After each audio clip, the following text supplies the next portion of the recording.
Tertúlia. Boa tarde a todos. Hoje é dia 28 de julho de 2015, terça-feira. O número do verbete é 3.462. Ele tem 6 páginas, 52 logias e 15 máximos. O título do verbete é Diário da Autopacificação, a especialidade Pacifismologia. Quem redigiu o verbete é o professor Igor Martins. É o seu primeiro verbete, é um neoverbetógrafo, né? Então, o professor Igor, atualmente ele é estudante de engenharia mecânica, ele é natural do Rio de Janeiro, é brasileiro, ele é voluntário da Conscienciologia desde janeiro de 2014, é professor de Conscienciologia desde agosto de 2014 e é tenepsista desde junho de 2015. Quer dizer, é um mês atrás, né, que você começou a tenepsia. Comecei um mês. Então está na fase dos 6 meses ainda, né? Exatamente. Então vamos à definição. O diário da autopacificação é o registro dos autopensenes cotidianos da consim, homem ou mulher, visando a resolução dos autoconflitos, a partir da autorreflexão e análise multidimensional das posturas pessoais belicistas, ainda presentes no pré-serenão. Então, a pensenologia, o holopensene pessoal da pacificação, os mnemopensenes, os reciclopensenes, os ortopensenes, os harmonopensenes, os conviviopensenes, os prioropensenes, o holopensene da auto-organização, o holopensene das autorrecins, a incorruptibilidade autopensênica, a autopensenização atilada, o comportamento fraterno e lá no fim a higienização do holopensene pessoal. Agora na fatologia, o diário da autopacificação, a maratona de leitura do tratado Homo Sapiens Pacíficos, a oficina da paz, o curso da paz, o encontro internacional da paz, o comportamento cooperativo, o respeito às imaturidades alheias, a autoimagem realista, a autoconfiança, a autocriticidade franca, as reconciliações grupo-kármicas, a convivência pacífica com a família nuclear, a descoberta da necessidade do hétero-perdão, as crises de crescimento favorecedoras das autorrecins, o equilíbrio emocional, o autocontrole, o vocabulário cosmoético, a agressividade sadia, a cosmoética destrutiva, a comunicação assertiva, a desrepressão emocional. Nós lemos só algumas linhas, tem muito mais informação aí na fatologia. Agora, na parafatologia, o uso do estado vibracional profilático como preparação holossomática para a realização do diário, a qualificação da autoprojetabilidade pela reeducação da autopensenidade, a paraconvivialidade sadia, o amparo extrafísico de função, a paradiplomacia, a central extrafísica da verdade, a central extrafísica da fraternidade, a autossuficiência energética, a valorização das autoparapercepções, o desenvolvimento da hiperacuidade energética, o corte dos laços energéticos prejudiciais à saúde holossomática, as inspirações extrafísicas, o exemplarismo da consim autora do diário aos alunos do curso intermissivo, o destravamento do parapsiquismo, a quebra do recesso projetivo patológico, a compensação holochacral, a ficha evolutiva pessoal, as retrocognições do curso intermissivo e a comprovação do hétero-perdão por meio da projeção. Depois aqui na argumentologia, tem o item caracterologia, onde as consins podem ser classificadas em 4 categorias. É muito interessante para a gente depois discutir esses 4 itens aí. E depois no item procedimentos, tem aí em sequência lógica 7 autoquestionamentos a serem utilizados na elaboração do diário da autopacificação. Agora na remissiologia, nós destacamos autopacificação teática, consciência harmonizada, cultura de paz, Pax Aeterna, Reeducação para a Paz e Técnica da Anticonflituosidade à Autopacificação. Também tem 15 itens aí na remissiologia, nós destacamos só alguns. Agora, a frase enfática: o diário da autopacificação possibilita com sim, homem ou mulher, abordagem autocrítica multidimensional dos autoconflitos milenares capazes de gerar auto e hétero reconciliações. Agora, na questionologia: você, leitor ou leitora, já adquiriu a capacidade para resolver os autoconflitos vivenciados cotidianamente? As energias pessoais são mais harmoniosas ou conflitivas? Busca qualificar as manifestações pessoais a partir do registro dos autopensenes? A bibliografia específica tem duas referências. Agora, a mega-análise, que é feita pela equipe da Enciclosapiens, que é composta pela Ana Maria Rocha, a Marilene Raganin e a Socorro Frazão. Então, são 20 palavras que se destacam aqui no verbete: registro, desrepressão, diplomacia, fraternismo, autocontrole, autopesquisa, agressividade, instintividade, transparência, reconciliação, pacifismologia, convivialidade, autocriticidade, psicossomatologia, anticonflitividade, heterorreconciliação, harmonopensenidade, autorreeducaciologia e autoimperturbabilidade, e ainda a 20ª, autoconscienciometrologia. Bom, nós temos aqui já várias perguntas aqui de teletertulianos. Deixa eu ver quantas nós temos aqui. 17. Já temos 17 perguntas aqui. Mas antes de iniciar, a gente sempre pede para o verbetógrafo para ele explicar por que escreveu esse verbete, o que te levou, o que te motivou a pesquisar esse tema. Bom, é o primeiro verbete, né? Então, a ideia do tema veio com uma oficina que a gente faz lá no Rio de Janeiro, que é uma oficina da paz. O pessoal costuma escrever e monta um grupo lá, atividade que tem todas as sextas-feiras no Rio de Janeiro, e a gente vai lá e faz um movimento de reflexão sobre como é que estão essas posturas no dia a dia, relacionadas à temática da paz, né? Então eu comecei a fazer essa oficina e um dia o professor sugeriu que a gente fizesse isso todo dia, né, como se fosse um diário mesmo, né, que essa atividade é semanal, toda sexta-feira. E aí eu comecei a trabalhar em cima disso, né? E aí eu estava no IPC um dia, no sábado, estava conversando com o meu amigo Oswaldo aqui, que está aqui hoje, e a gente estava falando sobre a questão do verbete, ele estava falando do verbete dele e tudo mais, que ele tinha escrito verbete, e me veio na cabeça a ideia que eu tinha que começar a escrever um verbete, meu primeiro verbete. E aí veio essa temática do Diário da Paz, de autopacificação, né? Eu mandei o tema para o pessoal, aqui eu mandei os 3 temas como é sugerido, né? E o tema foi aprovado, então eu resolvi escrever, dentro dessa temática que foi desenvolvida no início do ano. Você já estuda esse tema há algum tempo, né? Desde o início do ano eu estava trabalhando em cima disso, dentro do diário mesmo, de fazer o diário, ter experiência, né, daquele registro, da autocriticidade lá. E aí começou a vir a ideia de escrever um verbete sobre isso. Então nós vamos aqui para as perguntas dos teletertulianos, mas todos vocês que estão presentes, a hora que quiserem interromper, perguntar, fiquem à vontade.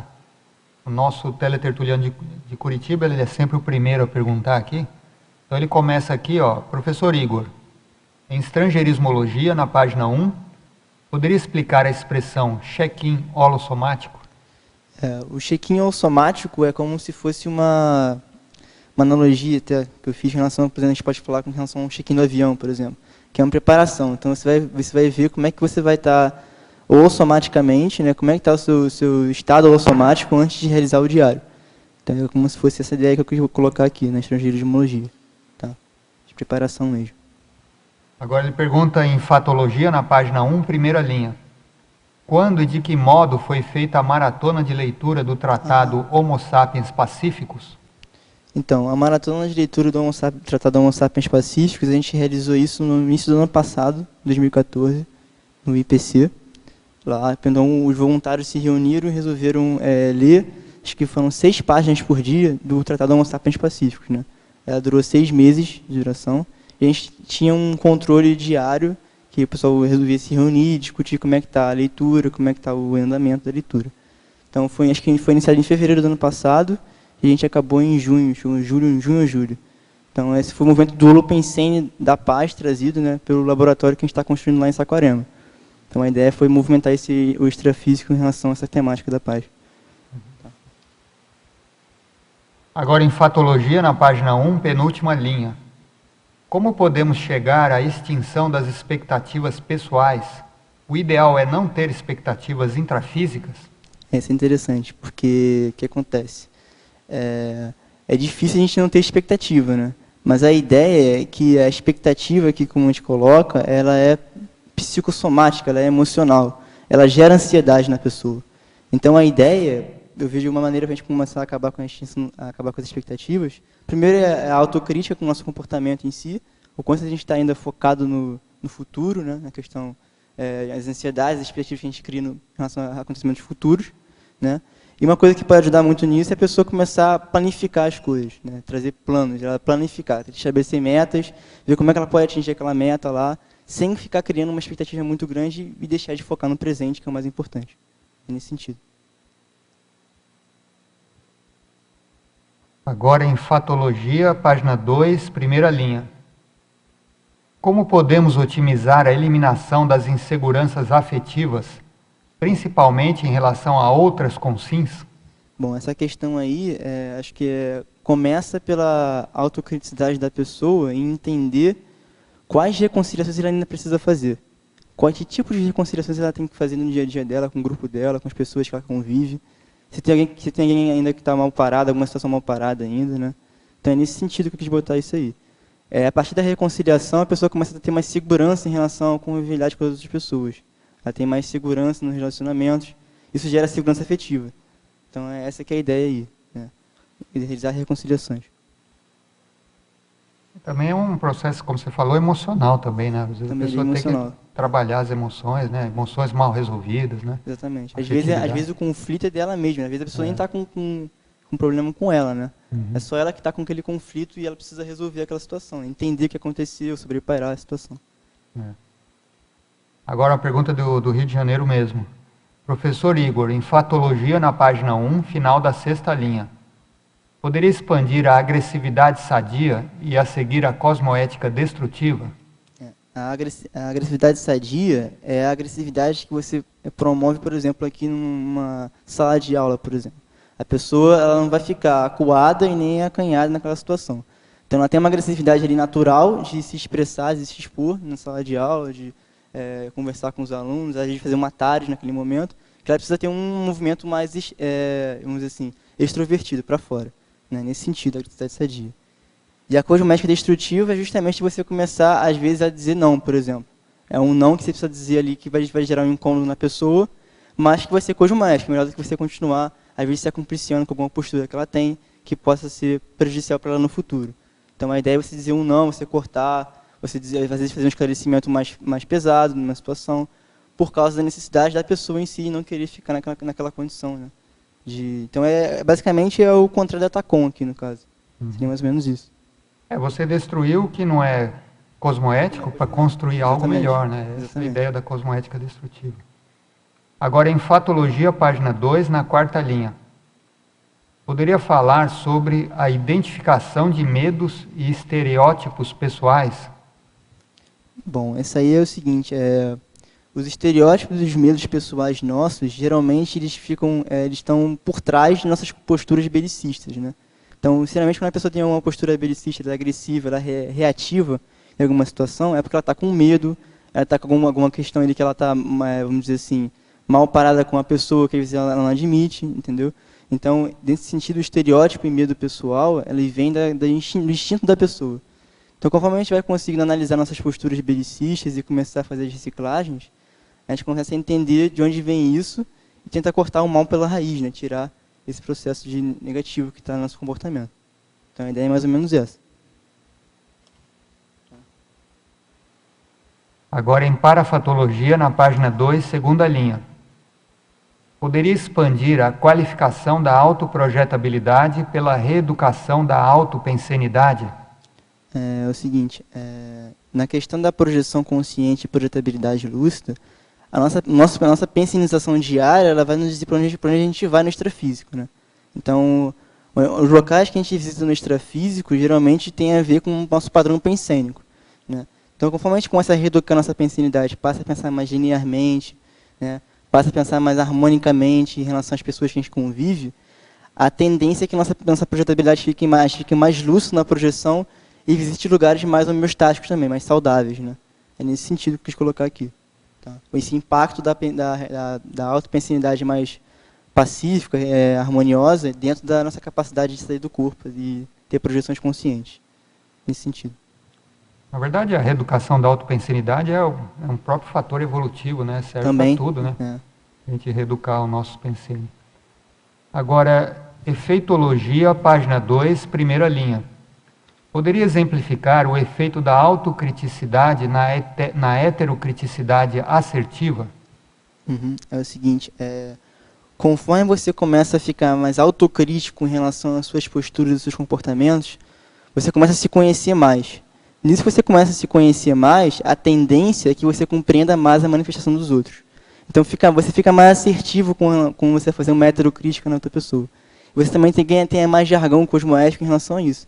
Porque você sabe os seus defeitos, você sabe os seus trafares, né? Você tem seus trafores e seus trafares. Você identifica esse processo pela autocriticidade. E conforme a gente trabalha nessa autocriticidade, a gente tem a tendência é que a gente consiga identificar esses talentos e também defeitos nas outras pessoas. Então, nossa heterocrítica fica mais assertiva a partir disso. Essa que é a ideia.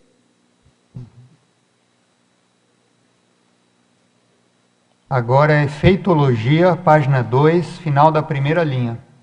O efeito da autopacificação no comportamento extrovertido. A introversão, ele pergunta em seguida, a introversão é um efeito de ausência de autopacificação? Eu diria que, em relação à questão da primeira pergunta, né, a pessoa é mais pacífica, ela tem um bem-estar natural. Ela gera um bem-estar natural nela, né? Então, a tendência que a gente tem, quando a gente tem um bem-estar natural, um bem-estar gerado por algum tipo de movimento intraconsciencial que a gente faz, é a gente exteriorizar isso para fora, botar para fora isso. Então, a pessoa fica mais... Eu já notei isso em várias conscientes lá no colegas de voluntários, inclusive em mim também. Quando você tem um bem-estar, você resolve uma questão que você está muito tempo mal parada, a tendência é você exteriorizar isso para as outras pessoas. Então, a pessoa fica mais extrovertida naturalmente. Né? Em relação à questão da introversão, a gente sempre está convivendo com outras consciências. Né? Então, eu diria que a pessoa introvertida é aquela pessoa que não quer conviver, que não quer interagir, ela está em uma situação um pouco ainda patológica nesse sentido. Tá? Eu vejo que a extroversão é um comportamento mais evolutivo dentro disso, nesse sentido. Então, acho que a autopacificação tem relação direta com a extroversão, sim. Ela está perguntando assim, a introversão é um efeito da ausência de autopacificação? Eu não sei se a gente pode generalizar pelo fato de ser um efeito. É que ela tem relação, tem, né? Mas introversão pode não ter... Não necessariamente, né? Pode ter relação com repressão, com vidas passadas, né? O histórico das Mas a própria repressão também gera insatisfação na pessoa, porque a autopacificação é em conflituosidade, né? Pode ser um autoconflito seu, né? Você não consegue expressar o que você quer falar, a tendência é que você cria um conflito interno em você. Né? Então a pessoa pode ficar com medo de interagir, ela pode ter uma série de questões aí. Geralmente a pessoa está mais tranquila, ela consegue interagir melhor com as outras pessoas. Então eu acho que tem uma relação direta sim nessa questão. Tem uma relação direta, agora só não sei se a gente pode generalizar que é um efeito né, da ausência. Ele pode ser um efeito, mas pode não ser também. Pode não ser. Agora... Lô, já que estamos falando em pacificação e pacificidade, só queria que você explicasse o último antagonismo, qual é a diferença entre pacificidade e passividade. Antagonismo, tá. Antagonismo, pacificidade e passividade. É o seguinte, a ideia aqui é mostrar que nem sempre a pessoa que ela é pacífica, ela não é passiva por quê? Porque ela tem que fazer um movimento, seja intraconsciencial, seja de resolução de diálogo com outra consciência, e ela tem que ser ativa em relação àquela questão que ela tem. Senão ela não resolve, entendeu? Se geralmente a gente parte do pressuposto que todo mundo tem conflito ainda, né? Ninguém é ser não ainda. Então a gente tem que fazer movimentos intraconscienciais, né, para atingir vamos dizer, essa questão de autopacificação. Se a gente ficar passivo e deixar as coisas passarem como estão, deixar a vida nos levar, a gente acaba não tendo esse movimento necessário para chegar na autopacificação. Então essa é a ideia do antagonismo aí. Você pode entender?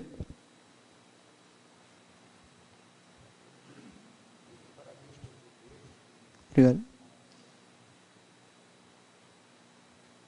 Parabéns pelo verbete.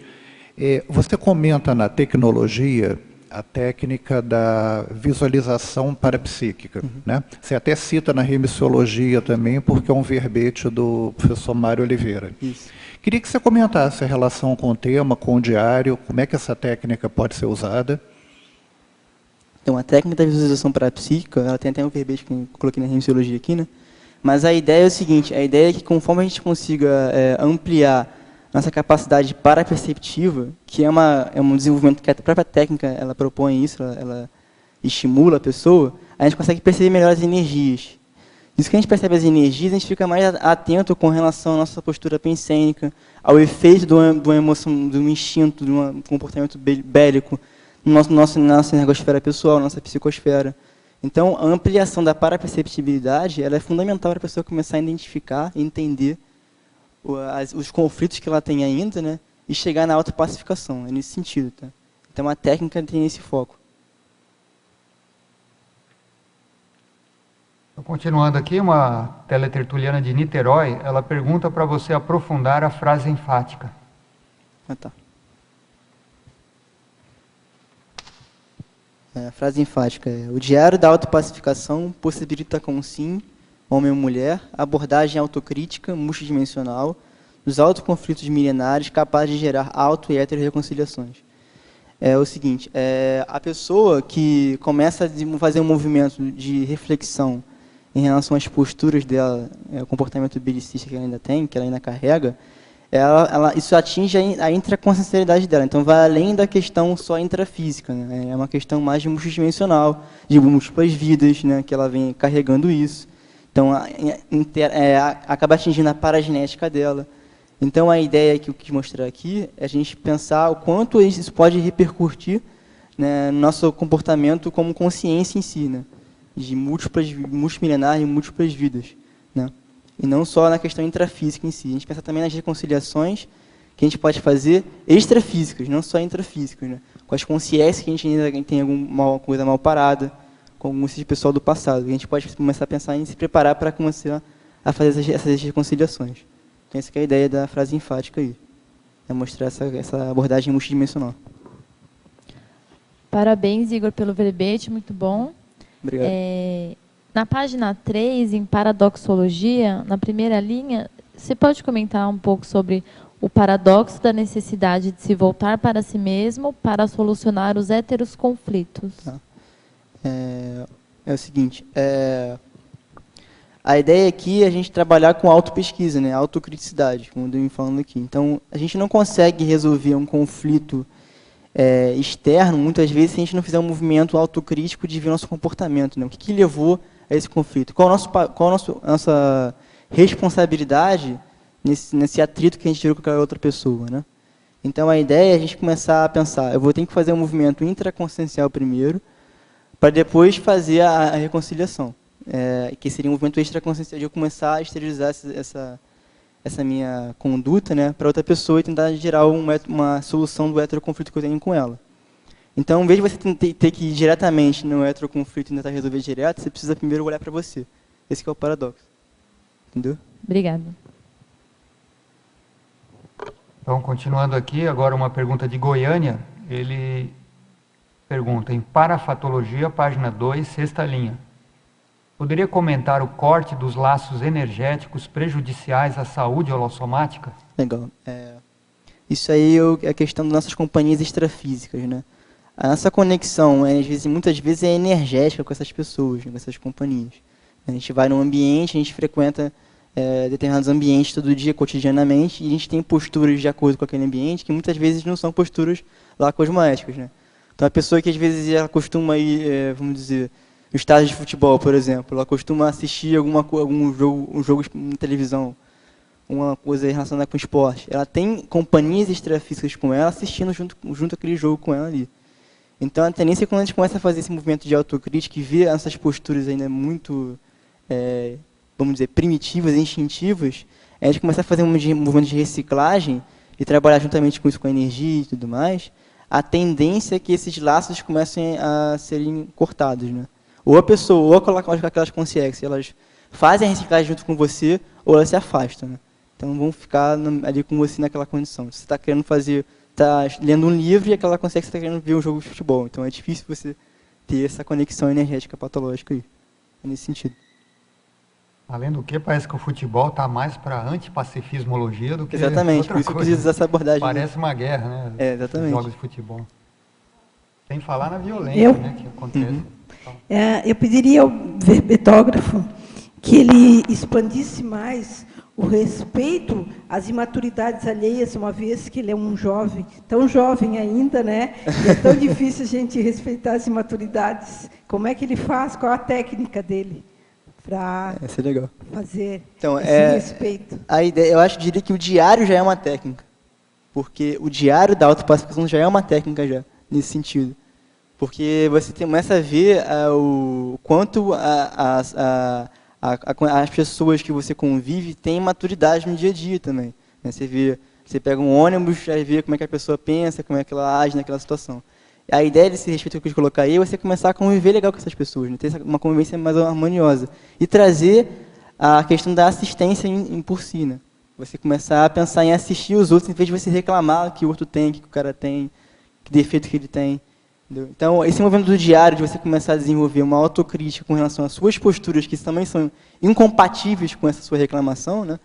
Em relação à maturidade do outro, acaba gerando esse movimento assistencial, a pessoa querer fazer assistência, em vez de ficar reclamando que o outro tem ainda de maturidade, de trafar. É nesse sentido. Entendeu? Agora, eu vejo também que o fato que você perguntou, né, o fato de uma pessoa tão jovem, né, falar de maturidade para quem é mais, vamos dizer, mais de idade, vamos assim dizer. Mas eu acho que isso também vem da bagagem da pessoa, né? Às vezes o jovem já não é pelo fato dele ser jovem fisicamente que ele tem necessidade de ser imaturo como a maioria dos jovens, né? Ele já trouxe, normalmente as pessoas que já chegam na conscienciologia jovens é porque já tem uma bagagem, né, de vidas anteriores, do curso intermissivo, que imprimem essa maturidade mais cedo. As respostas, né, tão precisas. As respostas que está dando precisas, né? Bem claras, concretas.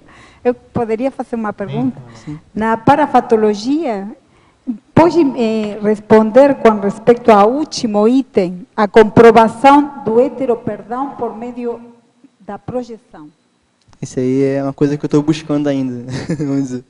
Mas a ideia é que é o seguinte, é que na projeção, a pessoa não tem como esconder o comportamento dela. Ela tem aquela condição ali. A gente pode até esconder aqui subconscientemente alguma questão que a gente possa carregar no dia a dia de uma pessoa que está mal parada ainda.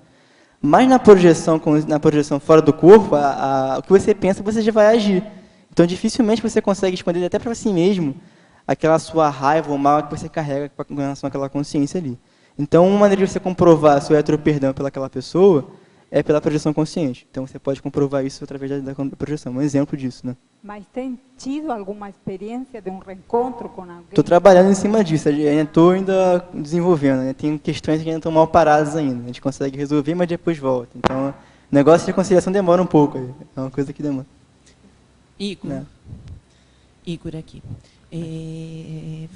Falamos agora há pouco sobre a maturidade, né? E aproveitando esse gancho, página 3, politicologia, a substituição da política da boa educação pela política da transparência cosmoética. Eu gostaria que você explanasse, mostrasse, né, você tão jovem, né, como exemplo para a gente de realmente se apresentar na sociedade com essa transparência cosmoética. Não, a ideia aqui é muito que eu quis chamar a atenção é em relação à etiqueta, né, também. Então tem muita gente que dá um sorriso para uma outra pessoa e está com um sorriso amarelo, né? Às vezes ela está pensando mal do outro, está com uma situação ali que é negativa, mas a boa educação fala para dar um sorriso, para ela falar bom dia. E às vezes aquele bom dia não é lá cosmoética, um bom dia que você está pensando mal do outro, você está com uma incoerência de comportamento, né? Então a ideia que eu quis trazer aqui é o seguinte: a gente começar a fazer a transparência, passar o que a gente está pensando para outras pessoas, mas de forma cosmoética. Em que sentido? Você começar a trazer a ideia do melhor para todos, né? Então nem sempre você vai conseguir, às vezes, falar uma coisa para outra pessoa que pode até gerar um conflito para ela. Então você vai ter que, às vezes, ocultar algumas situações. Mas você está ciente de que aquilo que você está fazendo tem a ver com a cosmoética em si. Seria melhor você ocultar. E não você fazer simplesmente pela boa educação, pela etiqueta que a gente vê no dia a dia. Então a ideia aí é esse sorriso não ser amarelo, essa coisa da pessoa falar um bom dia sincero, olhar para a cara da pessoa nos olhos e falar bom dia, esse tipo de coisa. Tá? Nesse sentido. Não quer dizer que a transparência tem que ser falta de educação. Exatamente. É outro oposto, né? É a cosmoética, né? Ser transparente, mas você também, ao mesmo tempo, você tem que pesar a cosmoética ali, né? Às vezes você está com raiva da pessoa, você não vai manifestar aquilo. Por quê? Mas você raciocinou e viu que aquela situação ali não era ideal, né? Você não vai fazer de fora para dentro a situação. Não vou ficar com raiva porque a etiqueta me diz para não ficar com raiva, para não mostrar essa raiva. Você vai mostrar que você vai ocultar aquele movimento por causa da questão da cosmoética em si, para não prejudicar mais a situação. É nesse sentido. Bem, então, continuando aqui, pergunta também agora do Rio de Janeiro. Okay. Professor Igor, Fatologia, página 1, última linha. Na sua experiência, qual a melhor atitude a ter para evitar os debates assediantes? Esses debates assediantes, eles podem ocorrer tanto você com seus amigos no dia a dia, que às vezes tem uns amigos, por exemplo, que eu tenho muitos amigos que não são da conscienciologia, né? Eles não estão com essa ideia do paradigma consciencial.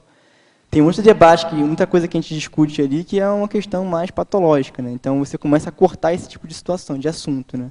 A pessoa fala muito de sexo, fala muito de questões esportivas, às vezes pornografia, esses tipos de coisas que são mais pesadas, né? Então você começa a cortar esses tipos de debate na medida que você vai convivendo com essas pessoas.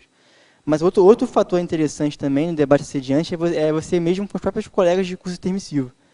A gente acaba entrando numa situação, às vezes, de autoassédio e heteroassédio por causa da nossa autopesquisa muito trafarista ainda. Então a gente tem maneira, de vezes, de apontar muito trafar no outro, um aponta o trafar do outro. Aquilo com o tempo acaba gerando um assédio entre as pessoas, entendeu? Então a ideia, esse movimento de a gente discutir a autopesquisa, discutir os traços do outro, é trazer sempre uma visão mais trafarista, né? Para evitar esse assédio interconsciencial que pode ocorrer. Essa que é a ideia aí do debate, de evitação dos debates assediantes. Igor, tudo bem? Oi. Eu queria prosseguir com o assunto dos debates em relação ao Greenbacks, né?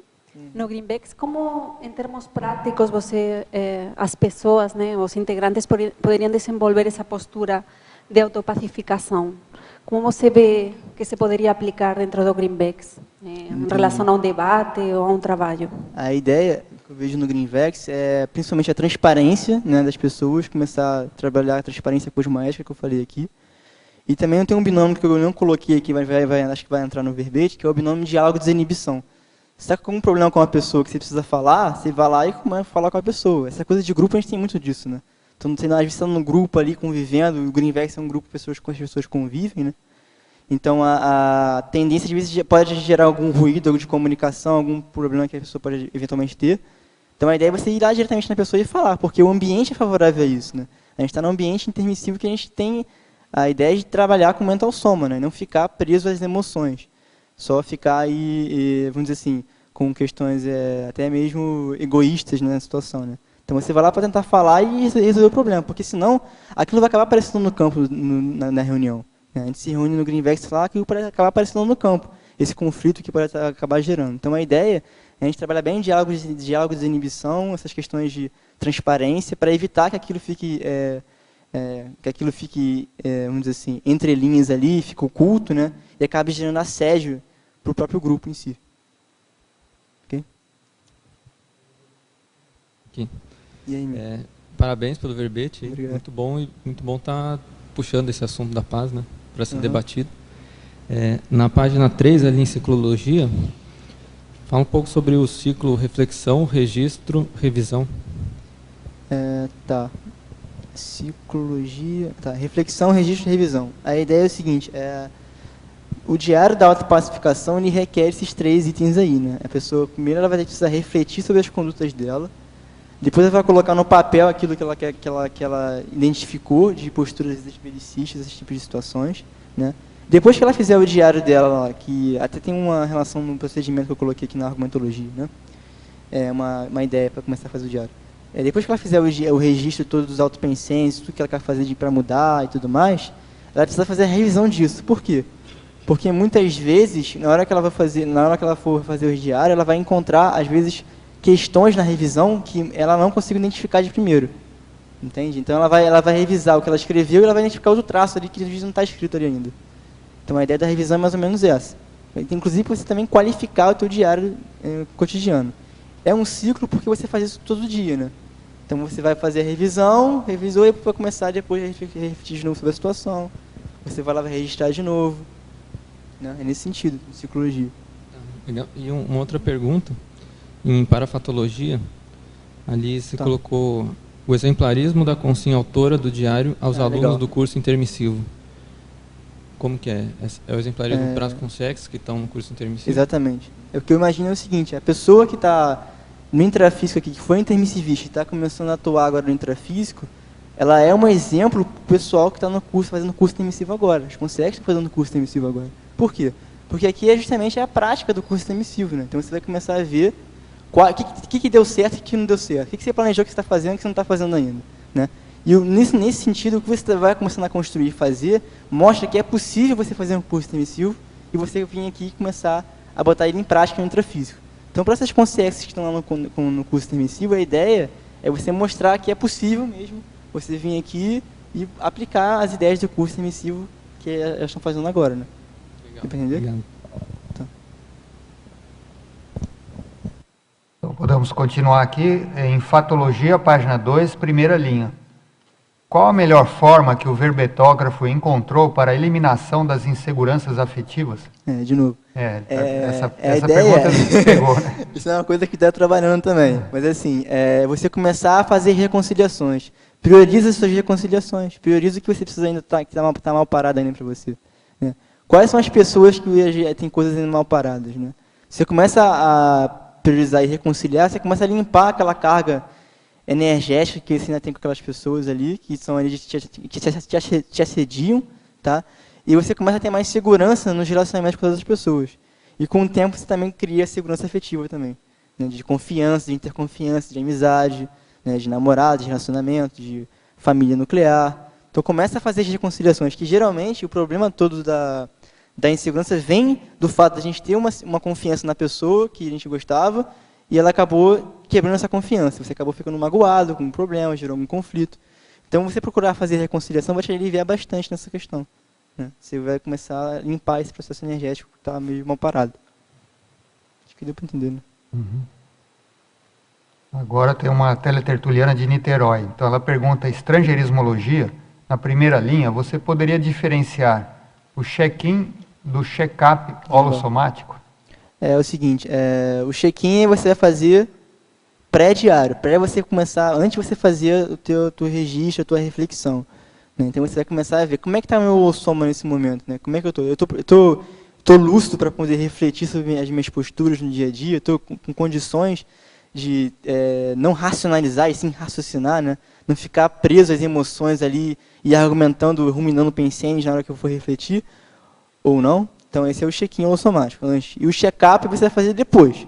Você vai fazer depois que você faz o diário, você vai verificar como é que está o seu holossoma. Né? Como é que está? Você ficou com uma carga energética do dia a dia que você levantou naquela reflexão sua ali que você precisa limpar? Né? Você está se sentindo melhor depois que você fez o diário? Tem gente que se sente melhor. Então, você começa a perceber como é que está o teu pré e pós-holossoma nessa questão. É nesse sentido. Inclusive, você trabalhar energia, fechar, né, faz o trabalho energético, transversal, e você começa a limpar aquele processo para desassimilar de vez aquela questão e começar a focar nas metas que você estabeleceu para você começar a trabalhar na sua autopacificação. Essa é a ideia. Agora, Fatologia, página 1, terceira linha de baixo para cima. Poderia relacionar a desrepressão emocional com o contexto do verbete?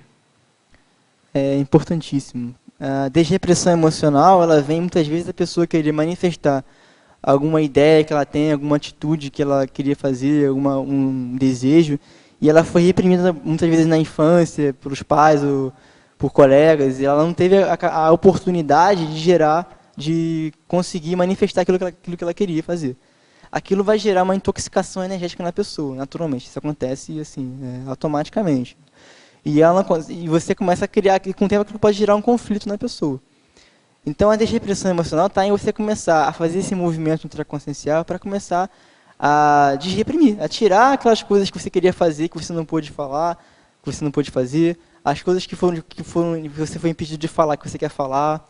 Muitas vezes, na reconciliação, você precisa falar uma coisa para a pessoa que você não conseguiu falar, né? Isso vai te ajudar bastante nisso. Então, a desrepressão emocional ela é fundamental para a autopacificação, nesse sentido, tá? Eu vejo assim. Agora, ainda em fatologia, agora na página 2, na 6ª linha. Como fazer na prática a opção pela oposição às posturas bélicas alheias, sem ser bélico também? É que muitas vezes a gente está convivendo com pessoas no nosso dia a dia que têm posturas bélicas, né? Então, eu estou na faculdade, por exemplo, estou com uns amigos da faculdade. Alguns deles assistem MMA e ficam falando de MMA lá. Como é que você vai? Você vai ficar lá falando de MMA com eles também, batendo papo com eles? Entendeu? Então, é você não incentivar, principalmente, esse tipo de conduta, de postura, né? Teve um dia que eu estava discutindo sobre a questão de desarmamento ou armamento, a pessoa estava defendendo o armamento lá, e a gente trabalha sempre com posicionamento, você se posiciona em relação a essa questão. Não, eu acho que não é por causa disso, daquilo outro, né? Essa opção pela oposição às posturas bélicas, ela acho que faz parte do desenvolvimento da pessoa, né? Conforme você vai fazendo a autocriticidade dos seus posicionamentos, das suas posturas, você começa a perceber, às vezes, questões que você tem no dia a dia, que você compactua, que você se acumplicia com outras pessoas, que não tem mais sentido, né? Eu notei muito isso quando comecei a fazer. E aí eu percebi que quanto me assediava com situações que eu não concordava, mas acabava vindo na onda das pessoas. Então é fundamental a gente começar a trabalhar a autocriticidade, né? Manter a lucidez no dia a dia para começar a fazer essa oposição, né? Acho que nesse sentido acho que dá para entender. Né?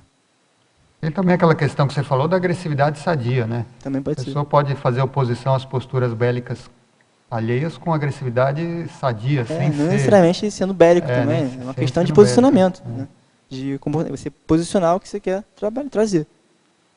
Aqui também é uma pergunta que você já respondeu, mas não sei se a teletertuliana estava presente, é bom você falar de novo. Ela está perguntando sobre a substituição da política da boa educação pela política da transparência cosmoética.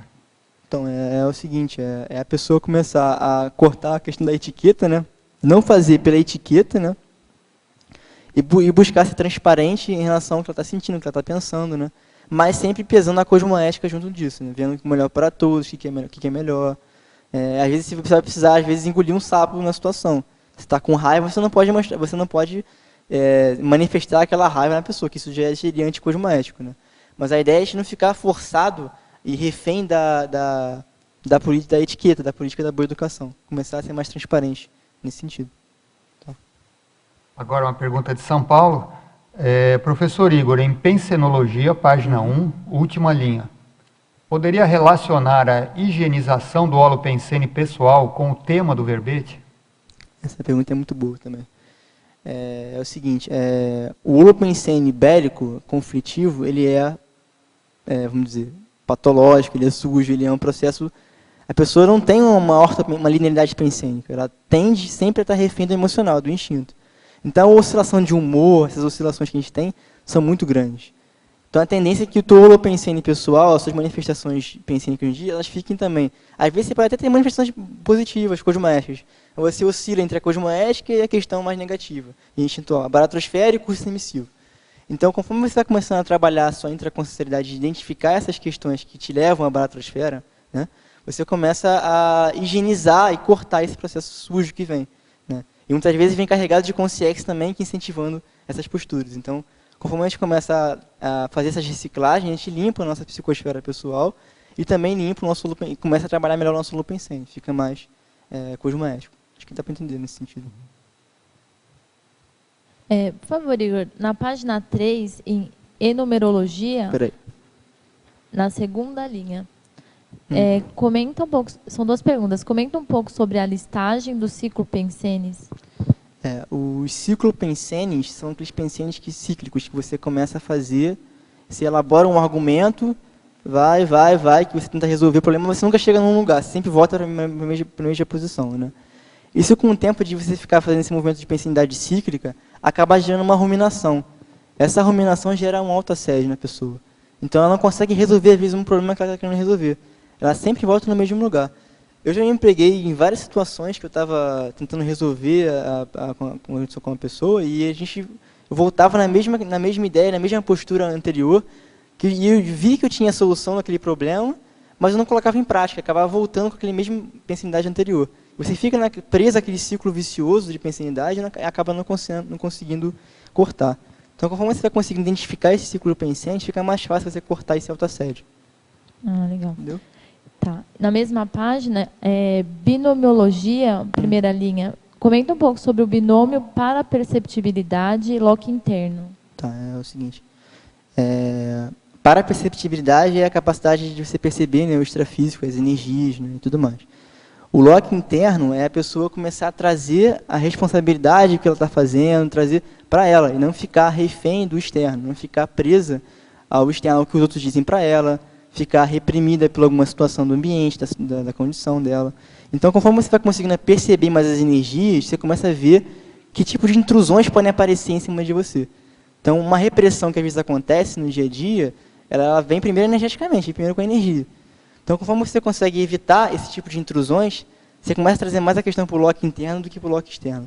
Começa a ver mais de você, o que você pode fazer, e evitar que haja intrusões na sua psicosfera e acabe você ficando refém do lock externo, ficando refém do que o outro está dizendo para você fazer. Deu para entender, mais ou menos? Só para ver se eu entendi. A parapercepção, né, que a gente entender mais o que está acontecendo multidimensionalmente. Eu, a partir dessa percepção, dessa parapercepção, eu vou investigar o que eu posso fazer com ela, o que eu, com os meus traços, posso fazer a partir do que eu percebi. Também, exatamente. E dentro disso tem um exemplo da questão da intrusão. Você pode perceber também a intrusão de alguma energia, de algum ambiente, em cima de você. E você acabar, às vezes, seguindo aquele comportamento por causa do ambiente, entende? Então você começa a evitar esse tipo de situação a partir da parapercepção. Você começa a trazer, o que eu vim fazer aqui? Então, você, às vezes, não vai no ambiente e fica refém daquele holopensene, daquele ambiente ali. Você não fica seguindo aquele comportamento que aquelas pessoas estão seguindo. Você chega naquele ambiente e começa a ver que aquelas energias estão ali, do ambiente, não é seu. Você começa a trazer as atitudes a partir do seu lock interno, a partir da sua intraconsciencialidade, né? Evitar que fique, entendeu? Tá, mas submissa àquela questão. Tá, obrigada. Aqui. Ele já falou um pouco sobre os ciclos viciosos. Eu gostaria que ele se expandisse mais no rompimento desses ciclos viciosos, ali na página 3 do Ciclologia. O rompimento dos ciclos viciosos, ele acontece a partir da pessoa, porque a pessoa começa a identificar, principalmente, o trafar que ela está tendo ali, que está sustentando aquele ciclo vicioso, que geralmente acontece dessa maneira, né? E ela começa a ver o que ela pode fazer para evitar que aquele trafar seja manifestado. Entendeu? Então, esse pode ser um exemplo. Então, você pode, por exemplo, ver, às vezes eu tenho um trafar de agressividade. Então, eu identifiquei que eu tenho uma agressividade, aquela agressividade que eu manifesto, ela gera um mal-estar no ambiente, gera um mal-estar na agressividade patológica, né? Ela gera um mal-estar naquele ambiente, as pessoas ficam incomodadas, ficam mal. E eu acabo tentando depois aqui também vai gerar um mal-estar para mim. Então, manifesta aquela agressividade, a pessoa gera uma na pessoa, a pessoa fica mal, briga comigo, eu vou lá e retroco, brigo com ela e crio um ciclo vicioso de brigas, por exemplo.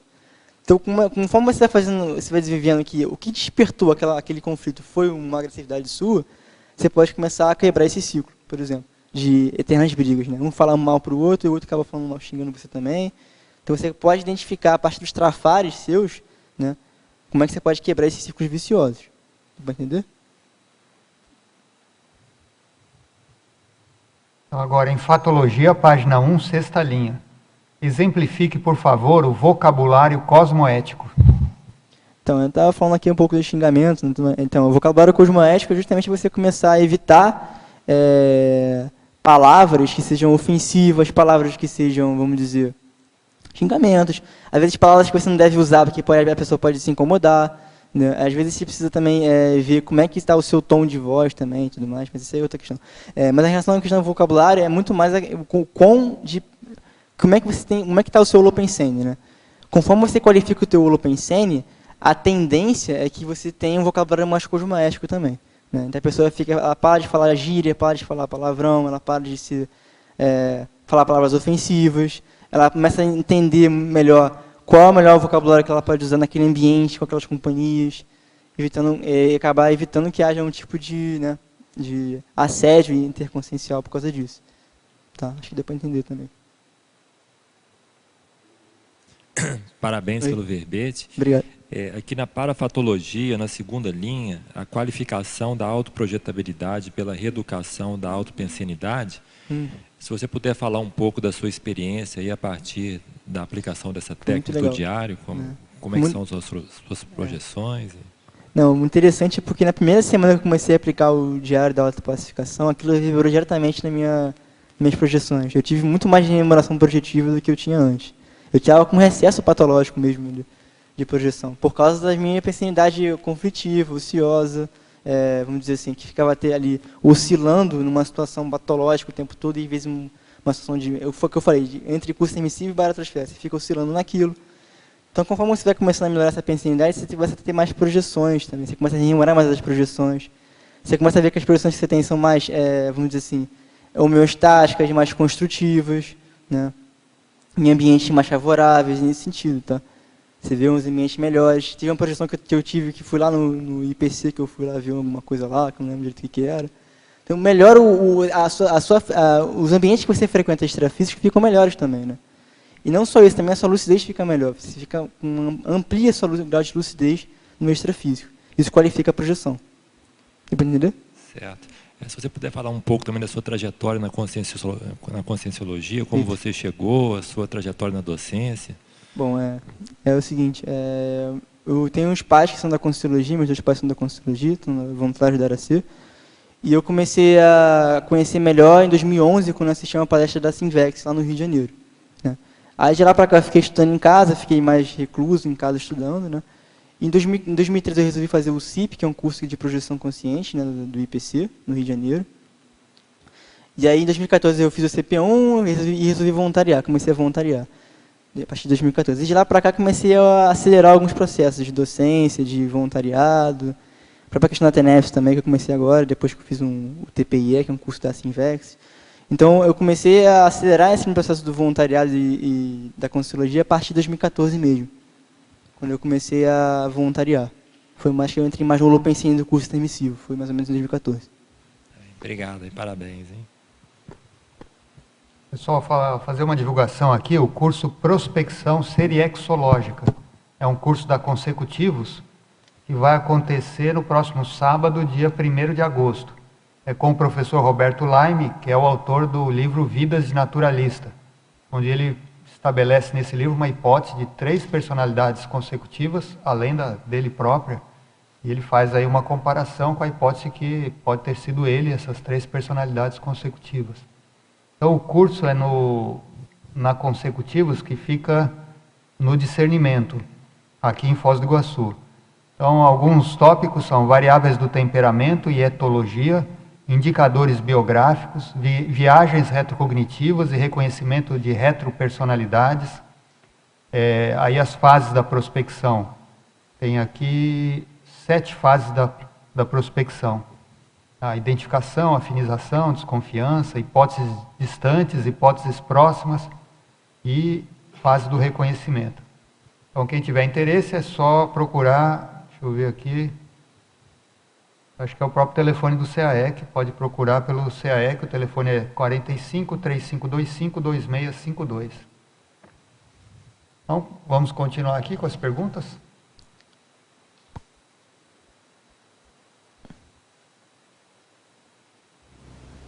Ô Igor, na sua mitologia, fala um pouquinho sobre esse último mito. É o mito do heteroperdão sem tentativa de reconciliação. Legal. O mito do heteroperdão sem tentativa de reconciliação é a pessoa que fala que já perdoou e fica bem, aparentemente bem com a outra, né? Dá um sorriso, fica tudo certo, mas no fundo ela está ainda com rancor, com alguma mágoa, aquela pessoa que ela não quer demonstrar. Né? Então esse mito de heteroperdão sem tentativa de reconciliação é a pessoa que ela não tenta reconciliar, ela só fala assim, já está tudo certo, e quer esquecer o assunto, e não quer ver o que está mal parado dentro dela, entende? Ela só quer esquecer o assunto e pular para frente, deixa para lá. E às vezes é preciso, tem algumas coisas que estão ainda trazendo conflito para ela, só que ela não quer saber mais daquela situação. Então eu vejo que o ideal nessa condição é você pensar primeiro o que está te gerando um problema, para você começar a combater isso, né, trabalhar em cima disso, para gerar a reconciliação e limpar todo o processo. Né? Porque senão o que acontece? A pessoa acaba ficando superficialmente ela se reconciliou, né? Ela não gerou, mas acabou que ela tem muito assediador, muita consciência que está com raiva e os assediadores sabem que você também está com uma coisa mal parada. Então, uma hora ou outra aquilo pode voltar à tona. Então, o ideal é você começar a trabalhar no hétero-perdão, de fato, né, para que haja a reconciliação daquela postura em si. E não deixar para lá e esquecer. Né? Eu vejo que você deixar para lá e esquecer não é uma reconciliação. Você está deixando para lá. Deixa eu ver se eu entendi uma coisa. A reconciliação aí é com você mesmo? Não. Ou você está querendo dizer que tem que procurar outra pessoa? Não, procurar outra pessoa. Trabalhar com reconciliação. Hétero-reconciliação. Até poderia botar aqui hétero-reconciliação, se a gente quiser depois. Mas é nesse sentido, tá?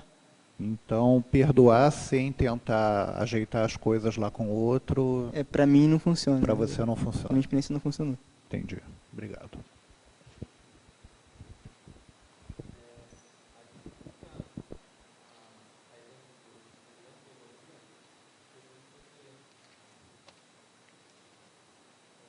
Explica para a gente a exemplologia.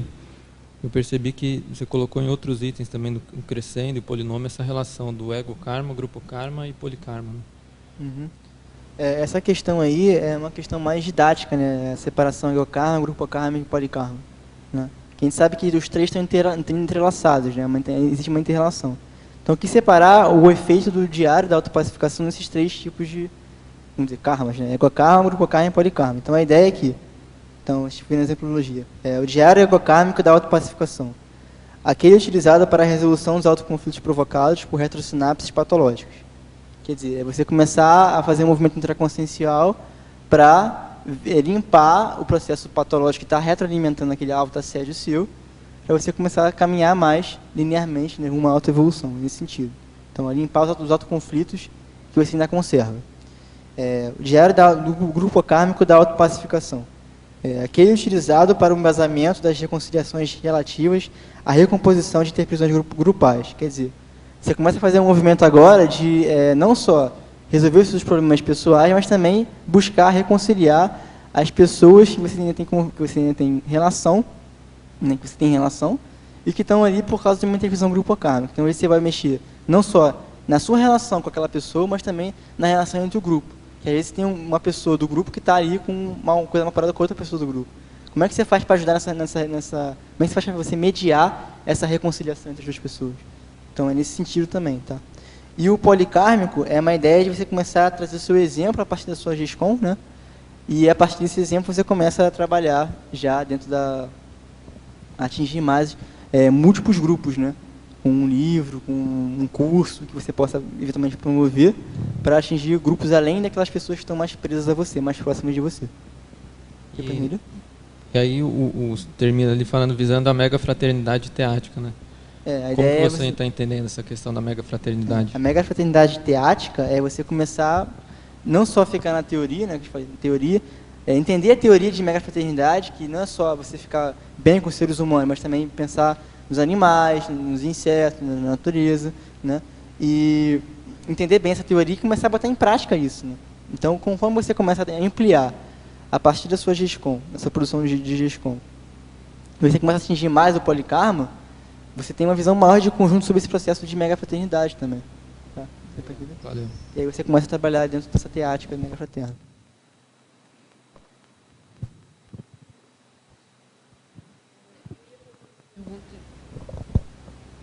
Oi? Eu ia fazer exatamente essa pergunta após o Fernando. Foi ótimo, Fernando. Mas eu queria um esclarecimento, Igor. Na prática, né, você utiliza um único diário subdividido nesses grupos para poder ter essa abrangência, ou você utiliza diários diferentes? Não. Porque isso ficou em dúvida para mim. Entendi. A ideia não, é um diário só. Só que o diário ele afeta o seu egokarma, ele afeta o grupo karma e afeta o polikarma. Você pode pegar você consegue identificar os seus registros lá, do que você tem de trafor, trafal, que você vai começar a trabalhar numa GESCOM, vai escrever um artigo, por exemplo, em cima daquilo, você está usando aquele diário mesmo, só que aquilo vai atingir o polikarma, entende? E em relação ao grupo karma também, você começa a perceber que você tem posturas muito parecidas com o grupo que você está convivendo. E que às vezes você tem uma interprisão que aconteceu entre um grupo, entre duas pessoas do seu grupo, que foi muito parecida com uma interpretação que você teve no passado também, com uma interpretação que você teve com outra pessoa. Então, você começa a ver que você pode ter o exemplo seu e trazer essas reciclagens que você desenvolveu com o diário, e isso pode afetar o teu grupo karma também. Okay. E assim é a mesma coisa no ecokarma. Você afeta o seu ecokarma, isso é mais fácil de entender, né? Que você vai trabalhar com autoconflito, combater os seus autoconflitos, você consegue trabalhar em cima disso e desenvolver aí a autopacificação pessoal sua, que é o ecokarma. Então, a identificação é possível também a partir da análise da reflexão posterior, né? Você fez a sua anotação e depois você, como você coloca aqui mais à frente, você revisa, né? E nessa revisão você faz, pelo que eu entendi, uma outra autorreflexão e uma análise do que está ali colocado. Pode ser desse jeito também, pode ser. Mas também você pode fazer o seguinte, o diário pode ser uma espécie de arquivo, de registro, entende? Você arquivou aquelas informações ali. Você pode usar essas informações para o futuro. Não necessariamente você vai trabalhar naquele momento com isso aquilo vai afetar teu grupo karma especificamente. Mas você registrando aquilo, deixando aquilo registrado, você pode usar aquelas informações que você colocou numa eventual situação futura.